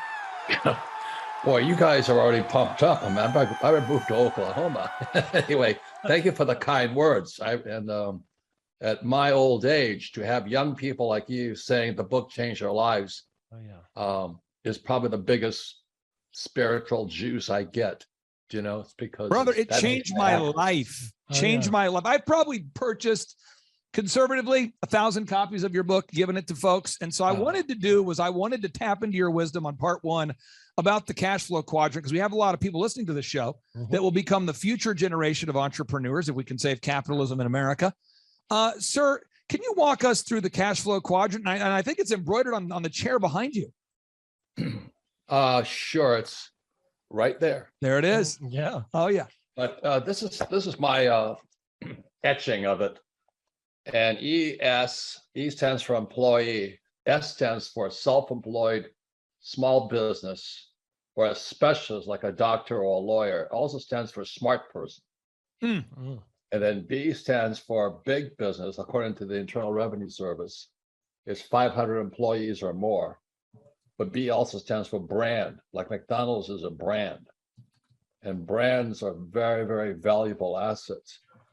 And then I stands for investor, but it's actually an inside investor. And so when I was a kid, 10 years old, studying with my rich dad, he would walk me through this and be talking about your mindset. So on this side is my poor dad, go to school, get a job. He was a PhD in education. This is my mom. She wanted to become a doctor or a lawyer. And I said to my mom, the only problem with that, Mom, is you have to be smart. She says, you're right. I guess you're not going to be a doctor or a lawyer, because I really didn't like school, And then, so my rich dad was over here, and he was building a massive, massive business throughout Hawaii. So when you go to Hawaii today, if you look at Waikiki Beach, you'll see the Hyatt Regency Hotel. Rich Dad, as an inside investor, assembled all that property, and then another investor took it off his hands and built a Hyatt on it. So I watched both my poor dad and my rich dad. I watched my rich dad get richer and richer and richer, but my poor dad get poorer and poorer and poorer. Now, I wanted to ask you this, Robert. For somebody out there listening right now, if they're an employee, okay, and let's just, because I'm going back to my 18-year-old mind. I was working at Target, Applebee's, and DirecTV. I was doing a poor job at Target, a poor job at Applebee's, and a poor job at DirecTV. And I read your book, and I'm going, I have to do a good job because I need to be able to get ahead, to become self-employed. What would you say to somebody who's kind of stuck in that rut of they're always late, never getting things done? They're the perpetuating cycle of fail employee right there. What would you say to that employee right there that's kind of stuck in that rut right now? Yeah, but it goes deeper than that, Clay. The numbers here stand for taxes. So this is worldwide. They're pretty much worldwide. Employees pay about 40% of their income in taxes. The small business entrepreneur pays 60%. Now, when Biden wants to hire 87,000 IRS agents, he's going after this guy here. Yeah. These guys are already screwed. I mean, they take their taxes out before you get paid. Yeah. But these guys here, the IRS has to go after them. So the small business guy is going to get screwed by Biden. I mean, I hope I'm not Republican or Democrat. Trump is my friend. But these are the guys that are going to go after it. So what happens to a young person that says, I want to quit my job and start a business? Well, you move into a higher tax bracket. If you understand that thing, okay. And on this side, because you have employees, lots of employees, I only pay 20%. But as an insider, I can pay 0% legally. You know, I don't want to go to jail and become somebody's boyfriend. Whoa. You know, so I want to be an insider all the time. So that's my way of saying I don't own stocks, bonds, mutual funds, ETFs. I don't touch anything the stock market pumps out. I don't trust the dollar. I don't trust the treasury. And I definitely don't trust government. So that's kind of why this is so important today, especially today. And with 87,000 IRS agents coming out, you'd better get a great CPA, a tax guy. Okay, that's the big difference. Yeah. Now, since you brought up Biden for a second, here we'll get into that now. You, I believe, are not only a best-selling author, not only an investor, but I believe you're a man who was kicked out of Freedom Fest. Could you please explain to us, is that true? Am I making that up? Did you get kicked out of Freedom Fest, and if so, why? What was the question, please? Did you get kicked out of Freedom Fest? Yes. Could you again? You stand for freedom. You come across as a libertarian for me. Why would you get kicked out of Freedom Fest when you were... apparently the person that puts it on, I won't mention his name. Well, he comes after me every time. I won't mention his name, but I have no idea, because I was talking about a stock market crash and he got very angry at me. He says, markets don't crash. I'm going, are you kidding me? You know, what happened in 2008? What's happening right now? So my concern is a lot of times things are misnamed, like, you know, the Inflation Reduction Act, IRA, has nothing to do with inflation. No. It has to do with the Green New Deal. Right. So I'm always concerned when people pump out these things like the Freedom Fest and all that. But I got hammered for talking about how you prepare for a crash. And the reason I say that is because when markets crash, it's the best time to get rich. You know, that's like Neiman Marcus having a sale. So I like crashes, but this guy came after me so hard. He still does. I was up in Vancouver and he still came after me. He says, how dare you say markets crash? I'm going, but they do crash. And so anyway, I really don't know why he's after me, but he's come after me every single time, and he's the promoter of Freedom Fest. Now, a lot of people have noticed, well, there's a mask mandate, there's a lockdown, there's a quarantine, there's a curfew. There's Biden speaking at the World Economic Forum 2016 event at Davos. There seems to be a lot of chatter related to Klaus Schwab and Yuval Noah Harari.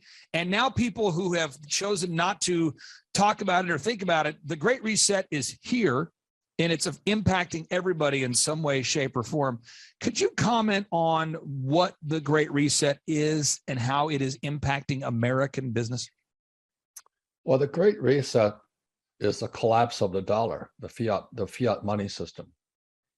And that's why when I speak, I don't think it's good or bad. You know, I am an inside investor. I'm a real estate guy. I also took this this is my latest accomplishment.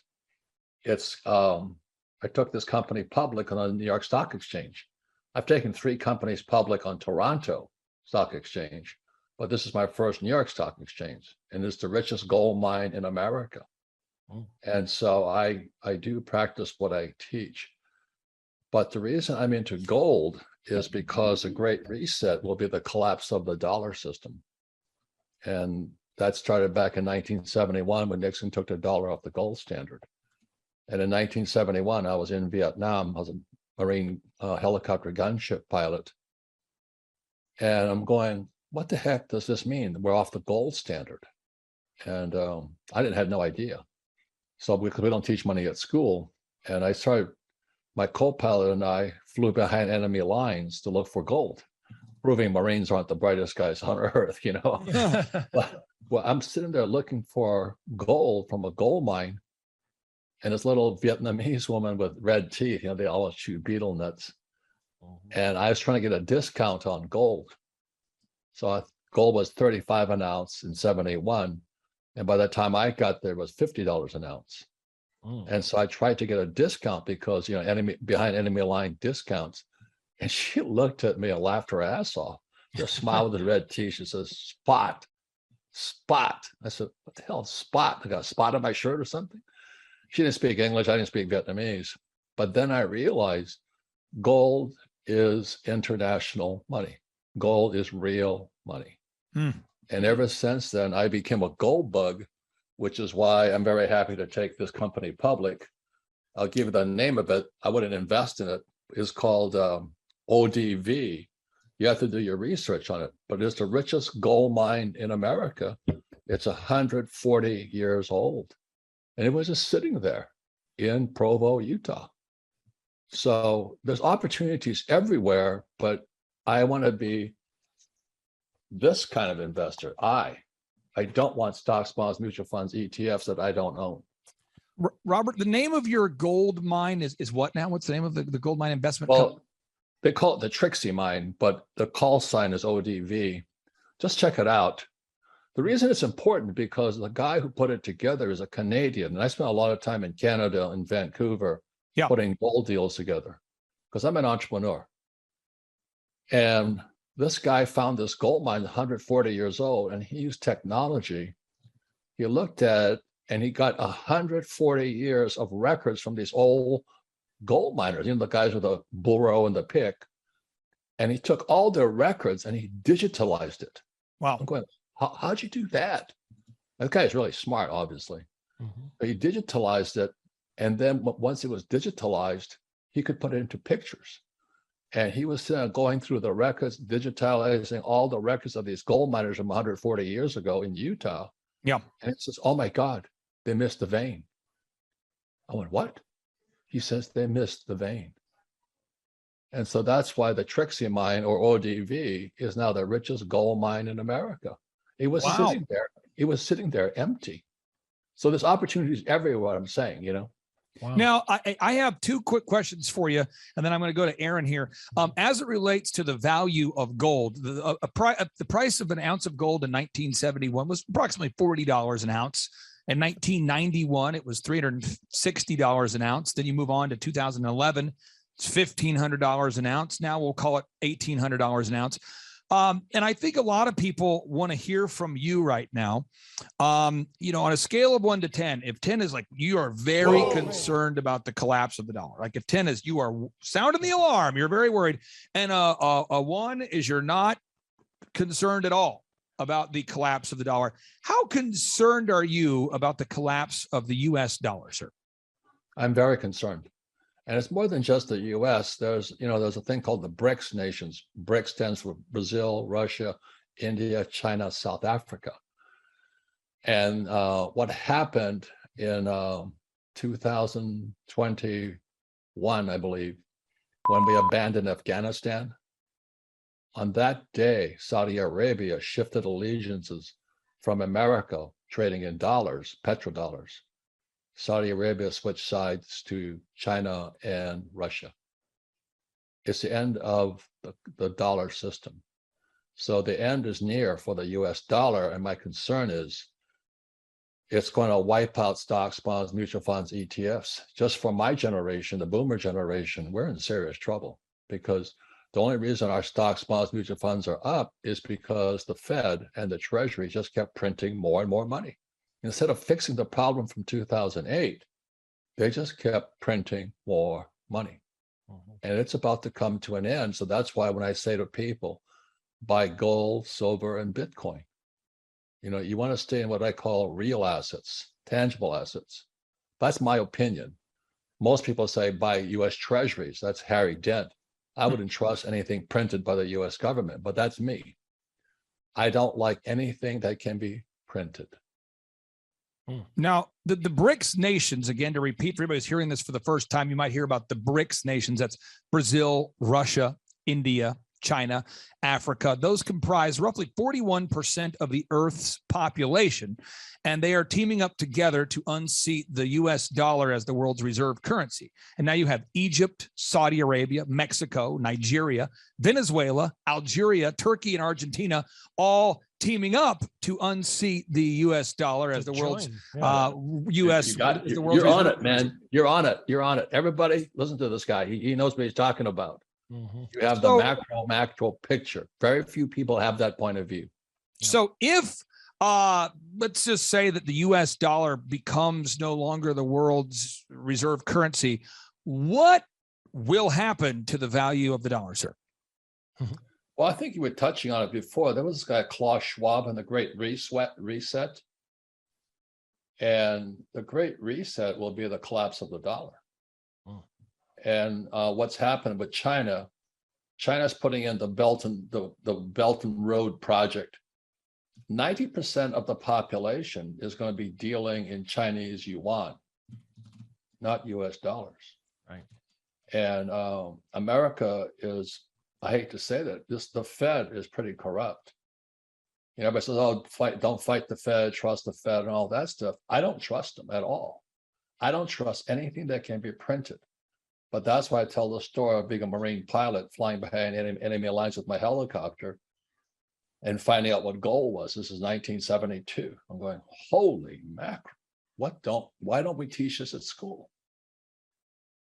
So that's my concern. And I commend you. You know, I mean, Kash Patel is a stud, but boy, you know your stuff too. I'm very impressed. Well, I'll say this, the Reawaken America tour, we have, Eric Trump's on it, Kash Patel, General Flynn, Mike Lindell, Dr. Tenpenny, so many, Robert F. Kennedy Jr. And people always ask me, Clay, what is the common denominator between all of the speakers? Because we have Republicans, Democrats, Libertarians, entrepreneurs. And I tell people, the reason why we do the Reawaken America tour events and the reason why we have millions of people that stream every event is because we share the truth, and it's embarrassing for Republicans and it's embarrassing for Democrats, and it's called the truth. And that's why I wanted to interview you. Now, Aaron, Robert Kiyosaki, I would call his Ministry of Money has made a big impact on your life. Massive. What questions do you have for Robert Kiyosaki? It's kind of interesting, Robert. You don't know this, but you really changed my life. Back when I was living in my mom's basement back in my early 20s, a friend of mine who was the vice president of one of the largest home builders in the country lived 5 doors down from us, and he handed me your book. And he said, "Aaron, if you'll read this book, it'll change your perspective on life." And I went to grab it, and he snatched it out of my hand, and he said, "You didn't think I was going to give it to you, did you?" He said, "If you go across the street to that bookstore and pay $14.95 for it like I did, there's a chance you might read it. But if I hand it to you, you're going to chuck it in the back seat and never read it." I read the whole thing in one sitting that night, and I got ticked because I had been in college. I had been flunked out of college, and I was living in my mom's basement, broke. And I said, I got to see a different way. I read Rich Dad, Poor Dad, and then later the Cash Flow Quadrant. And I've read Rich Dad, Poor Dad about 25 times since then, just trying to see if there's anything else I'm missing in there. So thank you for that. It allowed me to stay married. Today's my 25th anniversary. It allowed me to stay married to my wife because I was really broke when she met me, and we're doing better now. So thank you for helping me stay married too. So I do have a question for you though. So with all this stuff that's going on, I mean, obviously Clay kind of brought me into the podcast when the Great Reset stuff started happening back when COVID began and everything. Because I'm a guy who's like, I want to go make money, do business. I don't want to be involved in all this other stuff. But I know that China has said years and years ago, decades ago, that they were going to take over America without ever firing a single shot. And I think most people don't recognize that World War III may have already started. And because there's not Chinese troops coming up on the shores of the Atlantic or Pacific in boats, they think there's no war going on. So do you see it as a hostile takeover of China trying to sort of, become the dominant force in the world and coming after us and subverting what America is trying to do? Is that what you're perceiving going on right now? Well, let's go back to BRICS: Brazil, Russia, India, China, South Africa. Yeah. Now, the way I started stumbling through all of this stuff was in 1965. I mean, I flunked out of high school twice because I can't write. Ironic, isn't it? Yeah. Right. It's not that I can't write. The teacher didn't like what I was saying. Yeah. So it's censorship in the classroom, as you know. But in 1965, I go to school in New York. I went to military school. I got nominations to Naval Academy, Merchant Marine Academy, and West Point. Because I'm not stupid. I just don't like school. And so I chose Kings Point in New York, where the highest paid graduates in the world. So I really did want to go to sea. I studied oil, and I drove tankers for Standard Oil when I graduated. But in 1965, my economics teacher had me read this book here. It's called The Communist Manifesto. It's only 40 or 50 pages. But when I read this book, every question you ask me is coming true today. And when I read this book, I realized my father, poor dad, was a communist. He believed in labor unions, abolition of private property. He hated the rich, and rich dad was a capitalist. So the C stands for capitalist here. And so that's where the battle began. And the question is this: the invasion came, according to this book here, came through the school system. So what Marx wrote, he says it would come in two phases, communism. It would come first as socialism, and that occurred in 1930. And in 1930, the communists out of Europe sent teachers to Columbia University. And today, Columbia University is one of the most hard Marxist organizations going. So they came into America via Columbia University Teachers College. So you guys are too young to remember this, but this is 65. 1930 that happened. I'm in school in New York in 1965, and that's when the riots started to come out. We started rioting. So I'm in New York City, and they're rioting. It was students, and that led to Kent State and the protests against the Vietnam War. Yeah. So I volunteered for the U.S. Marine Corps to fight for my country, and I came back. I landed at Norton Air Force Base in '73, January 10th, 1973. And I got hit by eggs and spit on and all this stuff by all the students from Berkeley. And they're still up, you know what I mean? And they're so hard left, but it started with this book here saying that it would happen in 1930, that's when they invaded America via the academic system. 2020 was phase 2. And that's when they took down President Trump. How can they censor us via social media? Right. And so in 2020 was phase 2 of this book here, written in 1848. So good. And I have one follow-up question to that. So with, when I read your book and it, talked about in Rich Dad, Poor Dad about, the rich don't work for money and just the concept of the cash flow quadrant and everything with, Joe Biden had done the executive order 14067, which talks about the central bank digital currency on December 13th being enacted and cash money going away.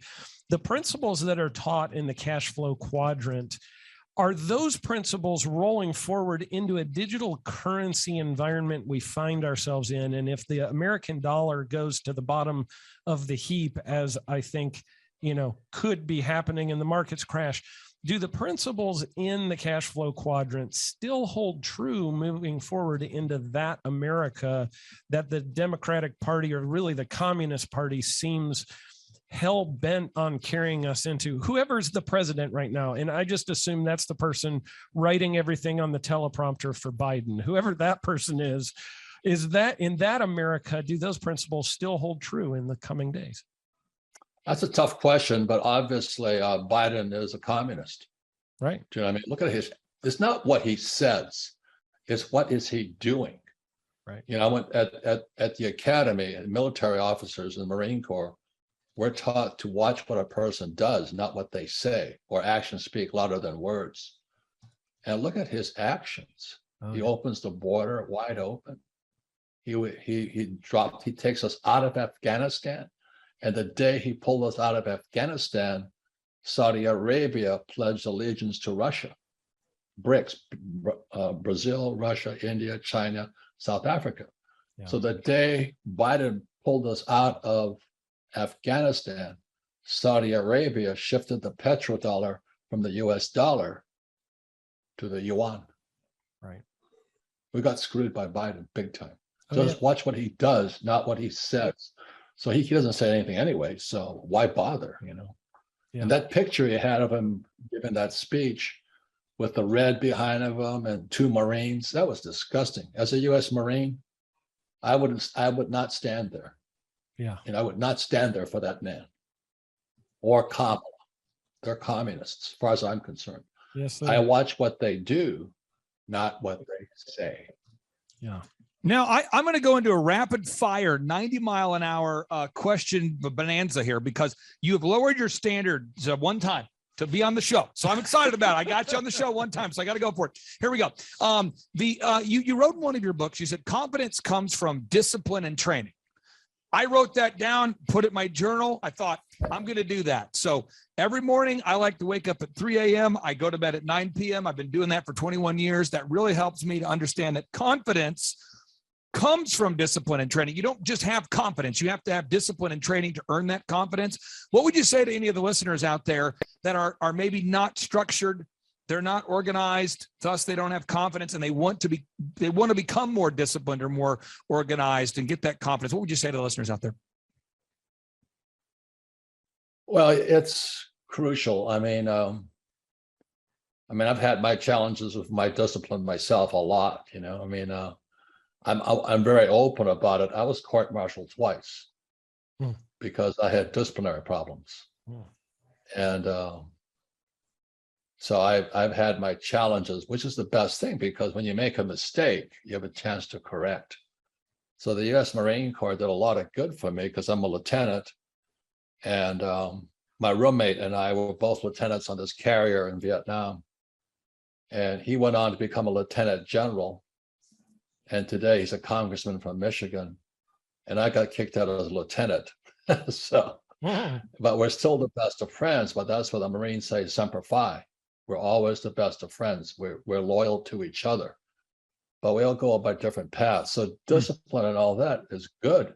But the most important discipline is this: if you break the law, own up to it. You know, I broke the law. I got caught flying women in my helicopter in Hawaii, drunk as a swine, having a good time. Whoa! So when they caught me, you know what I mean? I'm going, yeah, I did it. You know, and so now, were the women in the helicopter drunk, or were you drunk while flying a helicopter?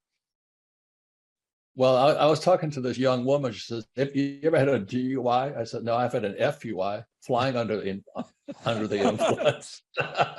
Like I said, I learned the hard way, and the biggest discipline is when you screw up, own it, tell the truth. Yeah. So I got hauled into a court martial. I sit down there, and it was a prosecutor named Captain Abrams, really sharp guy. And he says, "Do you swear to tell the truth, the whole truth, and nothing but the truth?" I said, "I do." And I told him everything. I told him everything I had been doing. They never caught me for anyway. You see that movie, A Few Good Men, with Jack Nicholson? Oh, yeah. Yeah. Yeah. That was what Nicholson was on trial for as Colonel Jessup was exactly the same as me. I falsified fuel records. So in A Few Good Men, Nicholson and those guys falsified the records. So I did the same thing. So here I am, you know, years earlier, on trial in Marine Corps Air Station, Kaneohe, Hawaii. And they caught me flying drunk. I had women's underwear in my aircraft. I had beer cans everywhere. I found a dead deer because I was shooting deer out of my helicopter. And I just sat there and I told them the truth, the whole truth, and nothing but the truth. But this was my lesson. Okay. So I asked Captain Abrams, I said, "How many years will I go to jail?" He says, "You're free." I went, "What?" He says, "You will receive an honorable discharge. Thank you for telling the truth." Wow. And then I said, "Why are you doing this?" He says, "Because we're not after you. We're after your colonel, just like Few Good Men." Wow. And so, you know, nothing worse than a reformed alcoholic Well, for me, it's a reformed liar.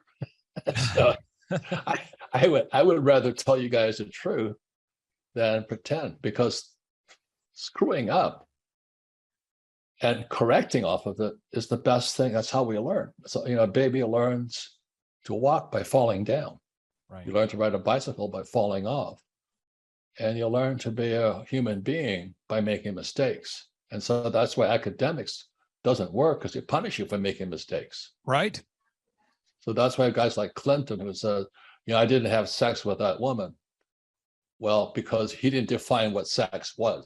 You know what I mean? Now, I got to ask you this, Robert. I when I built my first business, it was called djconnection.com. I don't own it anymore, but we used to do about 4,000 weddings and corporate events per year. And I remember reading in your book, you said that assets put money in your pocket and liabilities take money out of your pocket. And I started thinking, all this equipment that I have in the storage facility, if I don't book the shows and get the equipment working 7 days a week, every day of the week that my equipment is sitting in the storage facility, not generating income, that equipment is a liability. So I need to get my guys out there. I need to do events on Mondays and Tuesdays and Wednesdays and Thursdays, do some discounted events, and still do the weddings and events on Saturdays and Sundays and Fridays. The big events in the entertainment business are Friday and Saturday, but the rest of the week, I've got to get this equipment out there working for me. Where do most people get it wrong as it relates to their understanding of liabilities and assets? You've done so many workshops. I mean, you've done thousands of workshops. Where do people get it wrong? Well, that's one of the most important questions you've asked, because in keeping it super simple, right? It's the differences in the definition of words. You see, the question I always ask people, do you speak the language of money? And most people, what do you mean the language of money? I said, and then from, I think it's John 4:1, I'm not really religious, but, and the word became flesh. We become our words. So the difference between my poor dad and my rich dad was very simple. My poor dad called and he called liabilities assets. My poor dad always said, our house is an asset.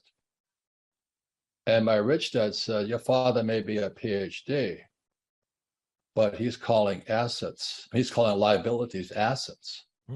And that's where people go wrong. They call something that is not. So most people think they have assets, like their car, their college education, all that. They're all liabilities. And it always starts with the word. And the word became flesh and dwelt amongst us. So if you don't, the best news is words are free. You change your words, which is why I wrote Rich Dad, Poor Dad, assets versus liabilities. It changed your life, because you started saying, well, maybe I'm calling liabilities assets. So most people say, well, I have an asset that's an SUV. That's a big liability. I own a house. That's an asset. No, it's a big liability, because you got insurance, you got taxes, you got all that stuff on it. Both Aaron and I, Robert, both Aaron and I employ, many employees. That's what we do. And, Aaron, I'm sure you have an additional question about this, but I want to hammer into this real quick here. I see an employee, they have a degree from Oklahoma State University, or, they'll come to me often from University of Florida, some college. They show up, they've got $100,000 of debt. They've got a monthly student loan payment. They're driving in an SUV with a massive monthly payment. And they show up and they say, so how much are you guys going to pay me? And they have no discernible skills. And most of them have a degree in business. And so when you wrote in your book, you said, I am pro-education. I'm just anti the system. And I've heard you say it in many ways, shapes, and forms. I understand what you mean, but there's people listening right now who have an SUV with a massive payment. They have a college degree with no actual practical skills, and they have a lot of degrees, more degrees than a thermometer, but they have no practical skills. Could you clarify what you mean when you often say, I'm pro-education, I'm just anti-system?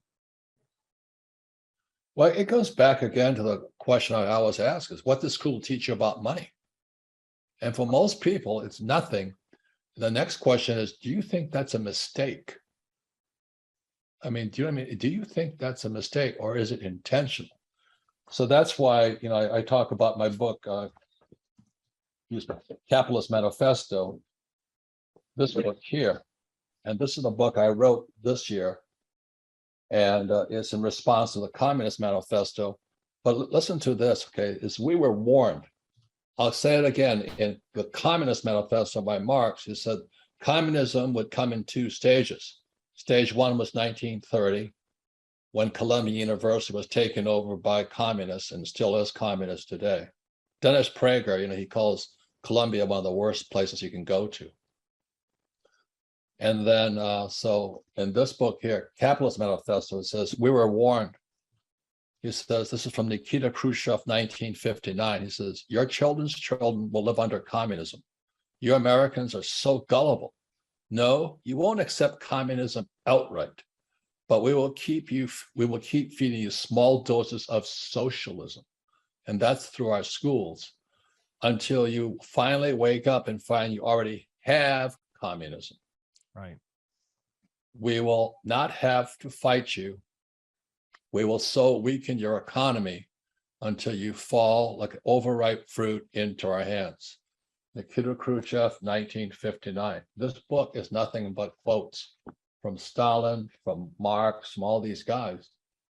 But the problem is most academics, like my poor dad, never read the Communist Manifesto. So they do not know they're communists.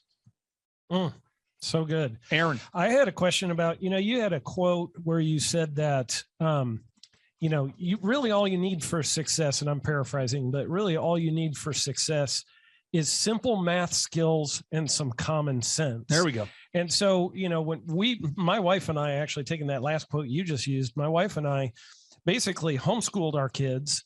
And we did that so that they wouldn't get indoctrinated, because they're not public schools, they're government schools. And so we wanted to make sure they learned a love for learning so that they would continue to educate themselves after the fact, because we're very pro education. And so we've created children that are like that. But what happens is, people start studying certain things. And when you go down a certain path of study, you get more and more and more specialized, which makes it harder and harder to turn into a B or an I, in my opinion. So what are the things, you said common sense, which isn't that common, and simple math skills, you can be successful. What are the things that, you would spend time on studying and learning? Because obviously you're a lifelong learner as well. Where would you go to get the learning that you need to be successful, if you're our listeners out there? Well, that's a great question. Again, let's go back to book number 2, The Quadrant. Yeah. You're talking about the specialists. So what academics do, you go to, you become a doctor, you're a general practitioner, then you specialize. You become an orthopedic surgeon, hearts, you just keep being more specialized. But you get trapped in here and you pay the highest taxes. You can't get out. Yeah. So when I talk to parents, and I don't have kids, so I really have not qualified to talk to them, I said, the difference is your child a golfer or a football player? And you see, the thing that we're taught in the Marine Corps is Marines fight as teams. When I flew in, we flew in with flights of, the gunships were 4 gunships. We always fought as a team. And when I talk to people who are golfers, they want to do it by themselves. There's nothing right or wrong about it. Yep. But a golfer is here.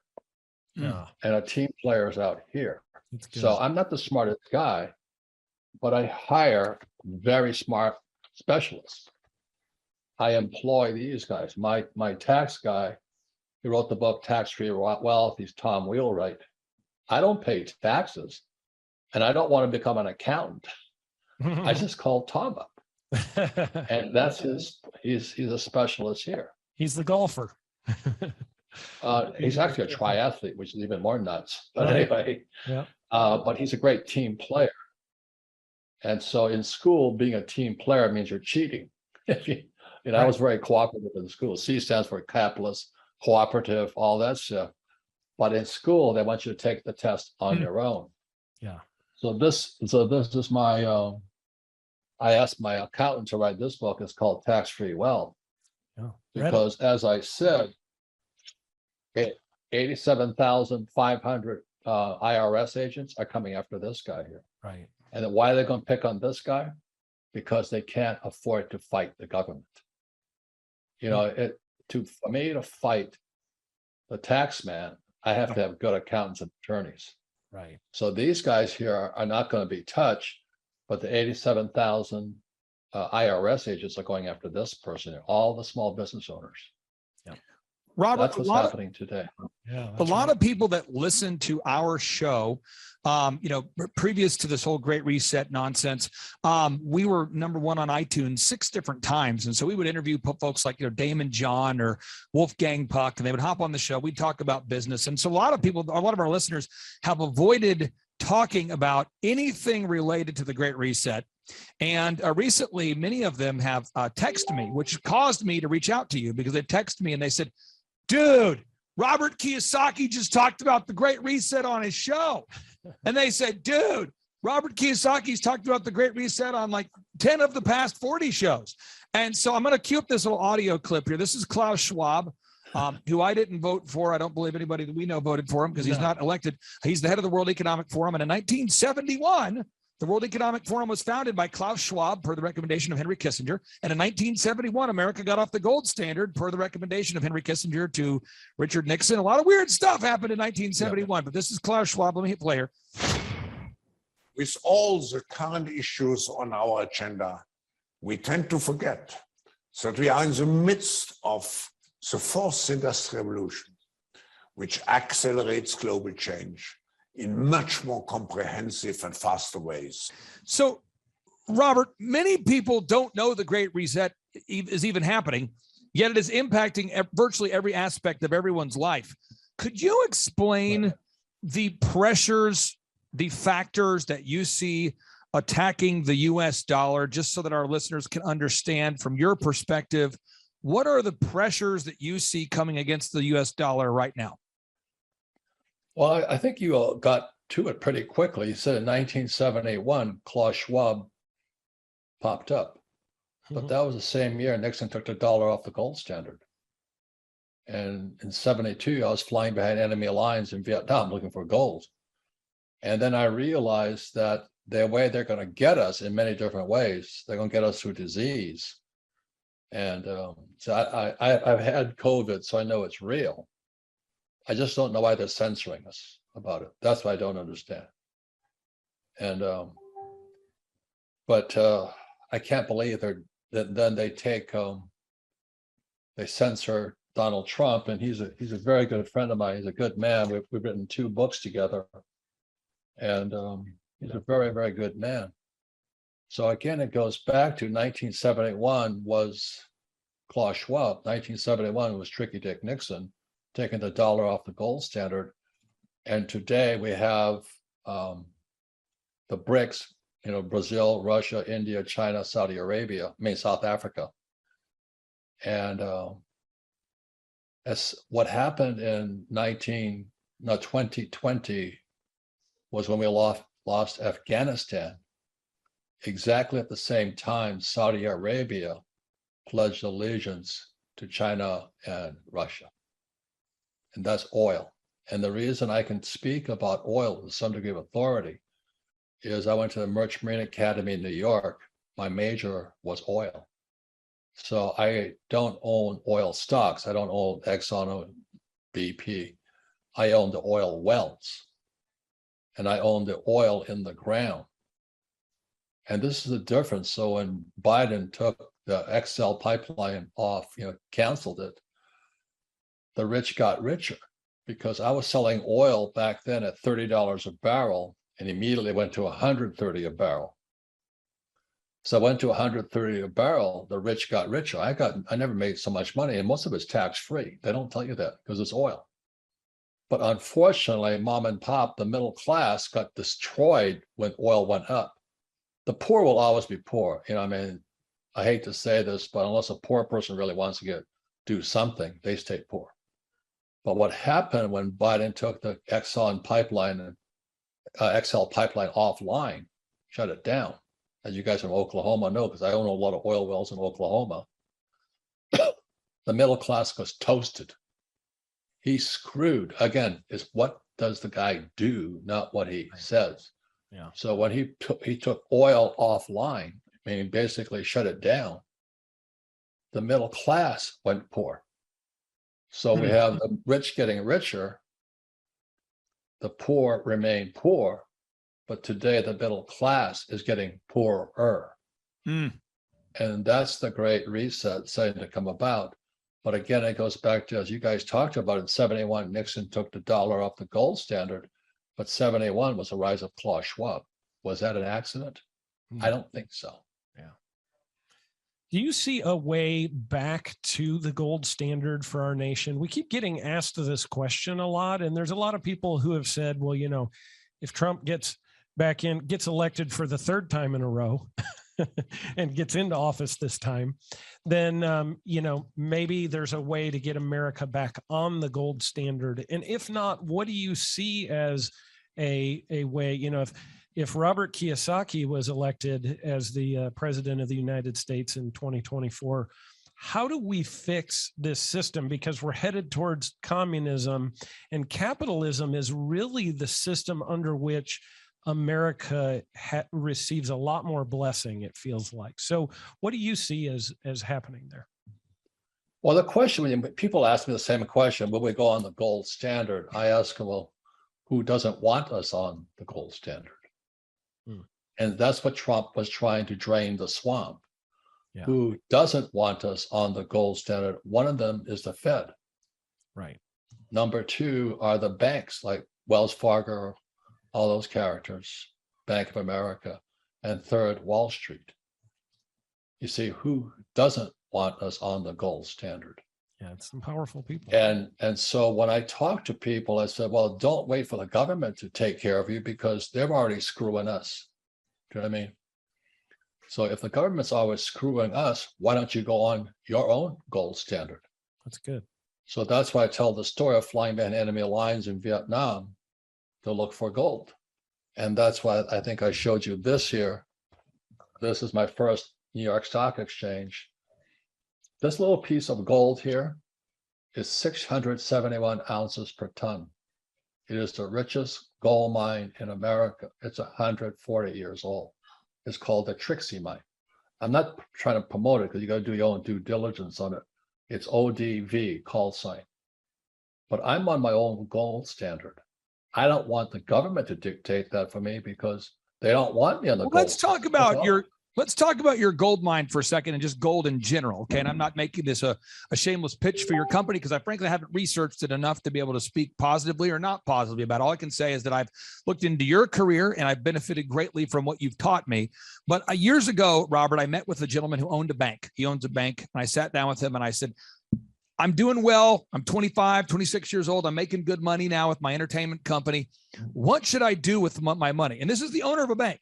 He said, step one, do not put your money in a bank. And I'm going, what? You own a bank? He said, I only own a bank because it allows me to borrow money borrow money from the Federal Reserve. And he said, Clay, the Federal Reserve is not federal. There is no reserve. So I can borrow money from the Federal Reserve that they don't have.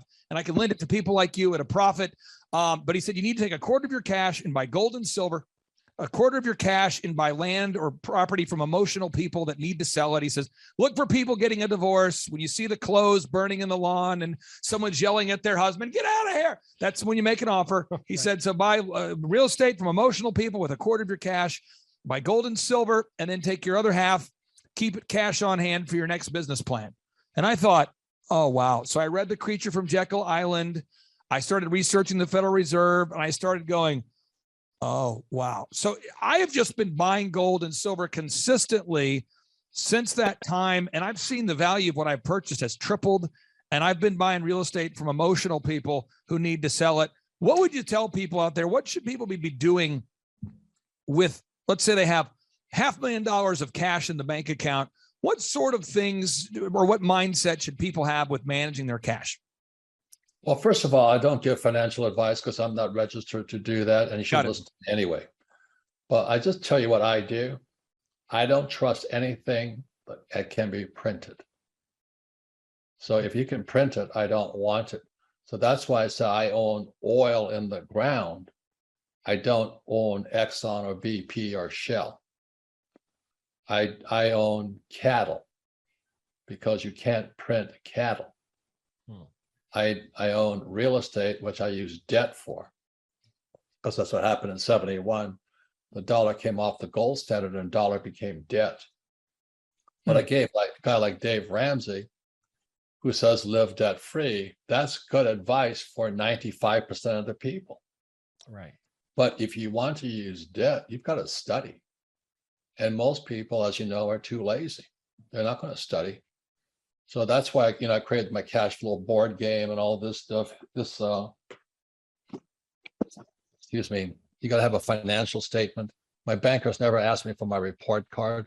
My bankers asked me for my financial statements.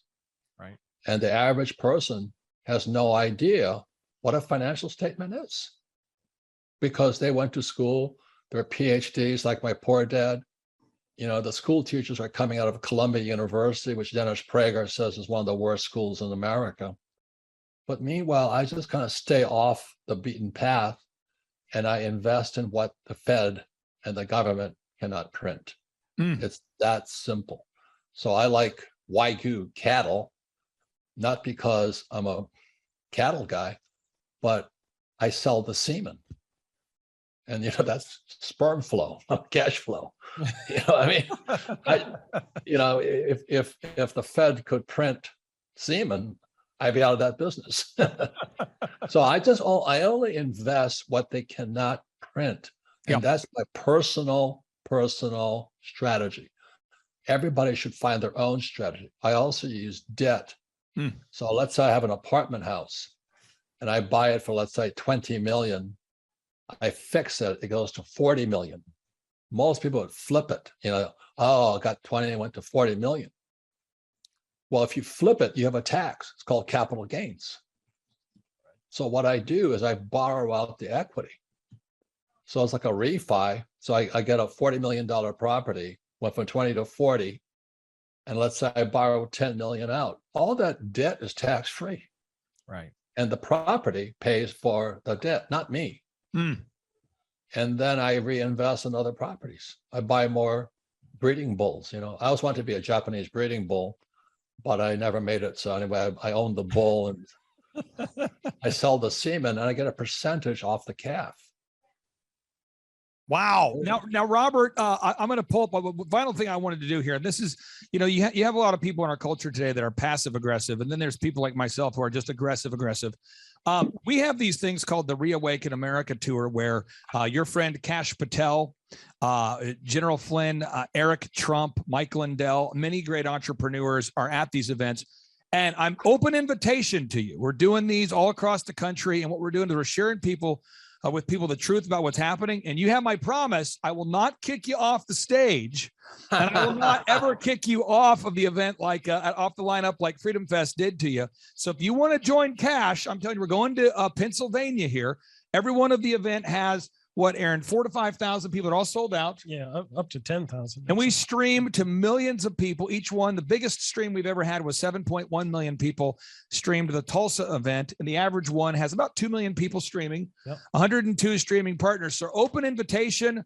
If you want to join us, we'd love to have you. You can think about it, but I just want to tell you, you're open. You're invited to come to any of our events. No censorship, no editing, no teleprompters. And I know Kash is joining us in Pennsylvania. So it's my open, aggressive invitation. You are invited to come join us on the Reawaken America Tour, should you feel the need, sir. Well, if Kash is there, I only met him for about a couple of days. The man's a stud. I was going. And Kash told me, and we talked. Awesome. I just talked to Kash today. I just talked to Kash, and I told him what I'm plotting, what I'm planning. I'm telling him, and I really do believe. So I prayed about it. I've thought about it. I've talked to Aaron about it behind the scenes. And again, each one of these events, your people will be there. We'll buy everything you could possibly sell us and more. And we would love to have you. So again, open invitation. I can talk to your team if you want to join us. But we're going to Pennsylvania in October. It's almost sold out. We'd love to have you, sir. I'd be honored. As the Marines would say, Semper Fi. Semper Fi. Okay. Well, I'll reach out to your team to see if we can make it happen. And again, thank you. Her name is Sarah. She runs my life. And because I'm getting worse than Biden. I have no memory anymore. But, so sometimes I double book things, and she kind of keeps me straight. Yeah. We all need one of those. Well, sir, I'm going to give you the floor here. Final 60 seconds. People take notes. I know they're going to go to richdad.com right now. I know they're going to be purchasing a copy of Capitalist Manifesto. I know our listeners are readers and note takers. They're going to buy Capitalist Manifesto. I know they're going. If somebody out there still doesn't own Rich Dad, Poor Dad, what are you doing? Go buy the book. Come on. We just told you how much it changed our lives. Sir, we'll give you the final word. What would you say to all the listeners out there? Well, the most important asset you have lies between your left ear and your right ear. It's your brain or your mind, whatever you want to call it. But you've got to be very careful who puts information in there. Is the person going to, if it was like my poor dad, I wouldn't listen to him. And if the person is an entrepreneur and all this, because I wanted to be an entrepreneur, I listened to him. The same as when I was getting ready to go to Vietnam, my teachers were real Marine pilots. They actually came back from combat. And so I was preparing in Camp Pendleton to go to Vietnam, and I chose the instructor very carefully. I wanted to know who the best instructor was, the best Marine gunship pilot. And that guy, I said, just trained the heck out of me. So the most important thing is choose your teachers wisely. Yeah. Very much choose your teachers wisely. There is nothing more important than this, what's between this ear and that ear. And be careful who your friends are. There's people out there who are Judases. Yeah. Who will screw you. And we know that happens a lot, unfortunately. Robert, this was better than I possibly could have expected, sir. And I'll tell you, the only thing that was unexpected for me, I knew it would be good, is your glasses are much more incredible than I thought they would be. You've got some great glasses there, sir. You have good glasses. I have, at my age, I got to do anything. All right. Hey, thank you, brother. We'll be talking to you soon, okay? Thank you. I'll be honored. I'm honored to be on the program. So thanks, Cash-All. Thanks to the Cash-Alls. All right. Take care. Bye-bye. Gabe Salinas, welcome to the Thrivetime Show. How are you, sir? I am wonderful, Clay. I'm glad to be here with you today. And just to give people a little context, how long have we worked with you in your business, sir? A little over 3 years, Clay. We've been together for a little bit of a journey now. And I think we picked the best of times and the worst of times to work together. I mean, it's like right at the peak of the geopolitical craziness. That's when we started working with you. But you've continued to grow. What kind of growth have you seen over these past 3 years? Just so the listeners know that you do have, in fact, a business that can navigate through difficult times. Well, we have over doubled our business here at Window Ninjas since working with you. I actually went back and looked through our numbers, and I looked at some of our goals that we had set in the original conversation that I had with your team. And we have surpassed my original number that I wanted to hit with you guys. And I was quite shocked at how, I won't say easy, but systematic it was for us to be able to get to where we wanted to be.